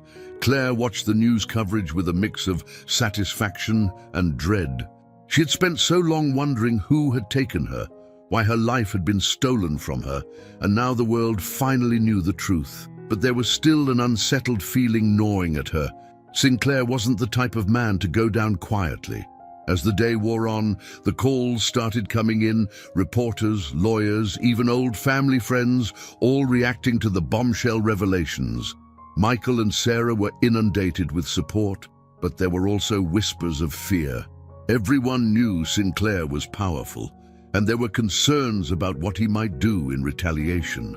By late afternoon, Claire felt a sense of relief begin to wash over her. They had done it.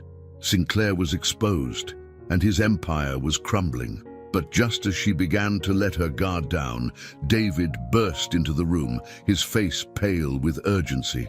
"There's a problem," he said, his voice tight. Michael looked up from his desk, alarmed. "What is it?" "Sinclair's lawyers just filed a countersuit," David said quickly. "They're claiming defamation, saying we fabricated the evidence to ruin his reputation. He's already got high-profile attorneys spinning the story in his favor." Claire's heart sank. Defamation? How could Sinclair still be fighting this? "He's trying to buy time," David continued, his expression grim. "If he can discredit the evidence, he might be able to convince the public that this is all a smear campaign." Michael slammed his fist on the desk, his frustration boiling over. "He's desperate."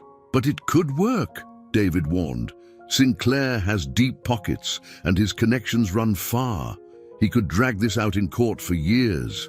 Claire felt the weight of David's words settle over her like a lead blanket. She had thought they were so close to bringing Sinclair down, but now it felt like they were back at square one. How could someone so corrupt still have so much power? "We can't let him win," Claire said, her voice fierce. "There has to be something we can do." David hesitated, then looked at Claire with a mix of hesitation and hope. "There is one more option, but it's risky." Michael narrowed his eyes. "What is it?" David took a deep breath. I've been looking into Sinclair's past, his personal life. There's someone who might have information that could take him down for good. A former business partner who had a falling out with him years ago. She knows things that could destroy him. Claire's pulse quickened. Who is she? Her name is Rebecca Lawson, David said. She used to be Sinclair's right hand, but they had a massive falling out about a decade ago. She disappeared from the public eye after that, but I've tracked her down. If we can get her to testify, she could be the key to ending this. Michael looked skeptical. And why would she help us now? David shrugged. Revenge, maybe. Sinclair burned a lot of bridges when he betrayed her, and she's been off the grid ever since. But if we can convince her to talk, she could give us the leverage we need to finish this. Claire stood up, her mind racing. Let's find her. That night, Claire, Michael, and David set out to track down Rebecca Lawson. The address David had uncovered led them to a quiet, secluded estate on the outskirts of the city. The place had the air of someone trying to stay hidden, and Claire felt a flicker of hope that this woman might be the key to finally ending Sinclair's reign. As they approached the door, Claire's heart pounded in her chest. This was their last chance.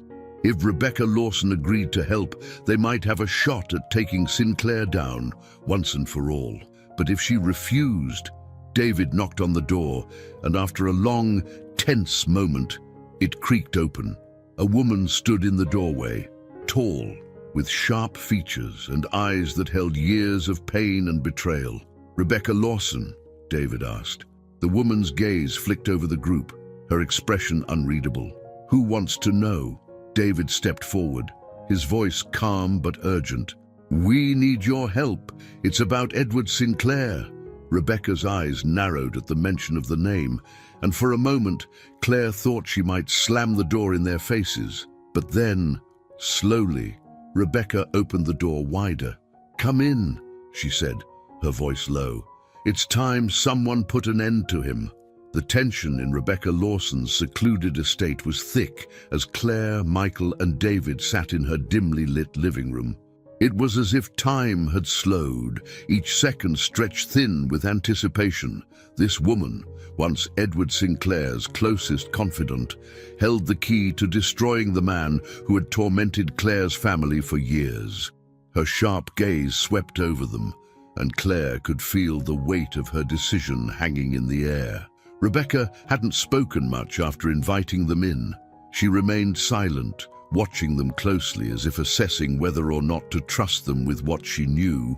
Claire felt her heart pounding in her chest, her palms sweating as she tried to stay calm. Finally, Rebecca broke the silence. You want to take down Edward Sinclair, she said, her voice low and filled with years of suppressed anger. I've waited a long time for this moment. Michael leaned forward, his voice filled with urgency. We have enough to expose him, but we need more, something definitive that will leave no room for doubt, something that will ensure he can't escape justice. Rebecca looked at them, her expression hardening. Sinclair is a master at covering his tracks. He has powerful friends, people who will protect him no matter what. But I know things about him, things he's worked very hard to keep hidden. If those secrets come to light, it'll be the end for him. Claire's heart raced. This was it. This woman held the final piece of the puzzle, the weapon they needed to finally bring Sinclair down. What kind of secrets? David asked, his voice steady but cautious. Rebecca's lips twisted into a bitter smile. Corruption, bribery, illegal deals. But the worst of it, the things he's done to people, the lives he's ruined. It's all documented, buried deep in his private files. I helped him cover his tracks for years, but I kept copies of everything. I knew one day I might need them. Michael's eyes lit up with hope. You have proof, documents that tie him to these crimes? Rebecca nodded slowly. I do, but bringing Sinclair down won't be easy. He's dangerous, and if he finds out what we're planning, he won't hesitate to strike back. Claire felt a chill run down her spine. Sinclair's reach was vast, and they had already seen the lengths he would go to in order to protect himself. But they couldn't turn back now. We've already started the process, Claire said, her voice filled with quiet determination. The story is out there. The media knows. People are watching. If you help us, we can make sure he pays for everything he's done." Rebecca studied her for a long moment, her sharp eyes seeming to pierce through Claire's resolve. Then, finally, she nodded. "All right," Rebecca said, her voice soft but firm. "I'll help you." Over the next few days, Rebecca worked closely with David and Michael, going through the trove of documents she had kept hidden for years. The files were damning: contracts, wire transfers, and detailed records of illegal activities Sinclair had orchestrated. Every page was another nail in Sinclair's coffin, each document another layer of his empire that would come crumbling down. Claire watched in awe as the case against Sinclair solidified. It was more than she could have ever imagined. Not only had Sinclair orchestrated her kidnapping, but he had built his entire business on corruption and crime, using people like pawns in his ruthless game for power. But with every revelation, the danger grew. David had hired additional security to guard the mansion, knowing that Sinclair wouldn't take this quietly. The phone calls had stopped, but there was an unshakable sense that Sinclair was waiting, planning his next move. As the day of the final confrontation approached, Claire couldn't help but feel a deep sense of fear. This man had stolen her life, her identity, and now she was about to face him, armed with the truth. But the stakes were high, and if Sinclair wasn't stopped, she knew he could destroy them all. The morning of the trial dawned cold and grey. The courtroom was packed with reporters, lawyers, and members of the public who had followed the unfolding scandal with rapt attention. Claire sat beside Michael and Sarah, her heart pounding as she watched Edward Sinclair enter the courtroom, flanked by his high-profile attorneys. Sinclair's face was as unreadable as ever, his cold, calculating eyes scanning the room. He didn't look at Claire, didn't acknowledge her or her family. He acted as though he was untouchable, as though this entire trial was nothing more than a minor inconvenience. But Claire knew better. She could see the tension in his shoulders, the way his jaw clenched ever so slightly when the prosecution began to lay out the evidence against him.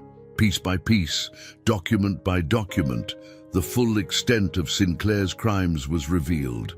The media had already begun to speculate about how deep the corruption went, and with each revelation, the crowd in the courtroom grew more restless. Rebecca Lawson was called to the stand, her testimony calm and precise.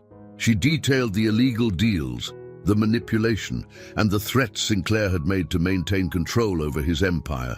The documents she provided were irrefutable, and as she spoke, Claire could see the cracks in Sinclair's facade growing deeper. But it wasn't until David presented the final piece of evidence, the proof of Sinclair's involvement in Claire's kidnapping, that the courtroom truly erupted.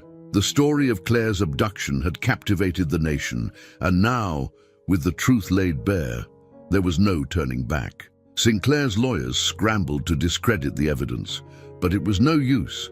The weight of the truth was too much, and for the first time, Sinclair looked truly afraid. Claire watched as the man who had stolen her life, who had caused her family so much pain, was finally cornered. It was over. Sinclair had lost. The trial lasted for days, but the outcome was inevitable. Edward Sinclair was found guilty on multiple counts of corruption, kidnapping, and conspiracy. The sentence was severe: decades in prison, his empire dismantled, his reputation destroyed. As the verdict was read, Claire felt a wave of relief wash over her. It was finally over. The man who had haunted her life for so long was going to pay for what he had done. Michael and Sarah embraced her, their eyes filled with tears of both joy and exhaustion. They had fought so hard for this moment, and now, at last, they could begin to heal. In the weeks that followed, the story of Sinclair's downfall dominated the headlines. His empire crumbled as more people came forward with stories of his corruption, and the media turned its attention to the broader implications of his crimes. For Claire, it was surreal to see her life become part of a national story, but it also brought closure.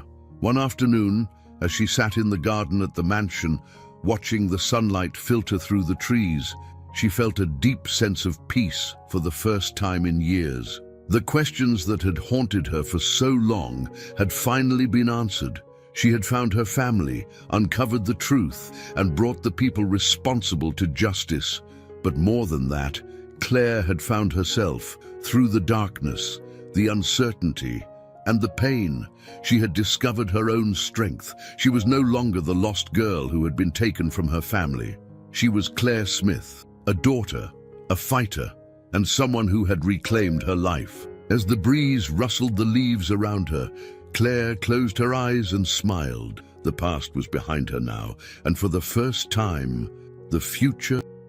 I hope you enjoyed today's story. Subscribe to the channel so you don't miss more stories like this. Leave a like and comment below what you thought of the story. See you in the next video.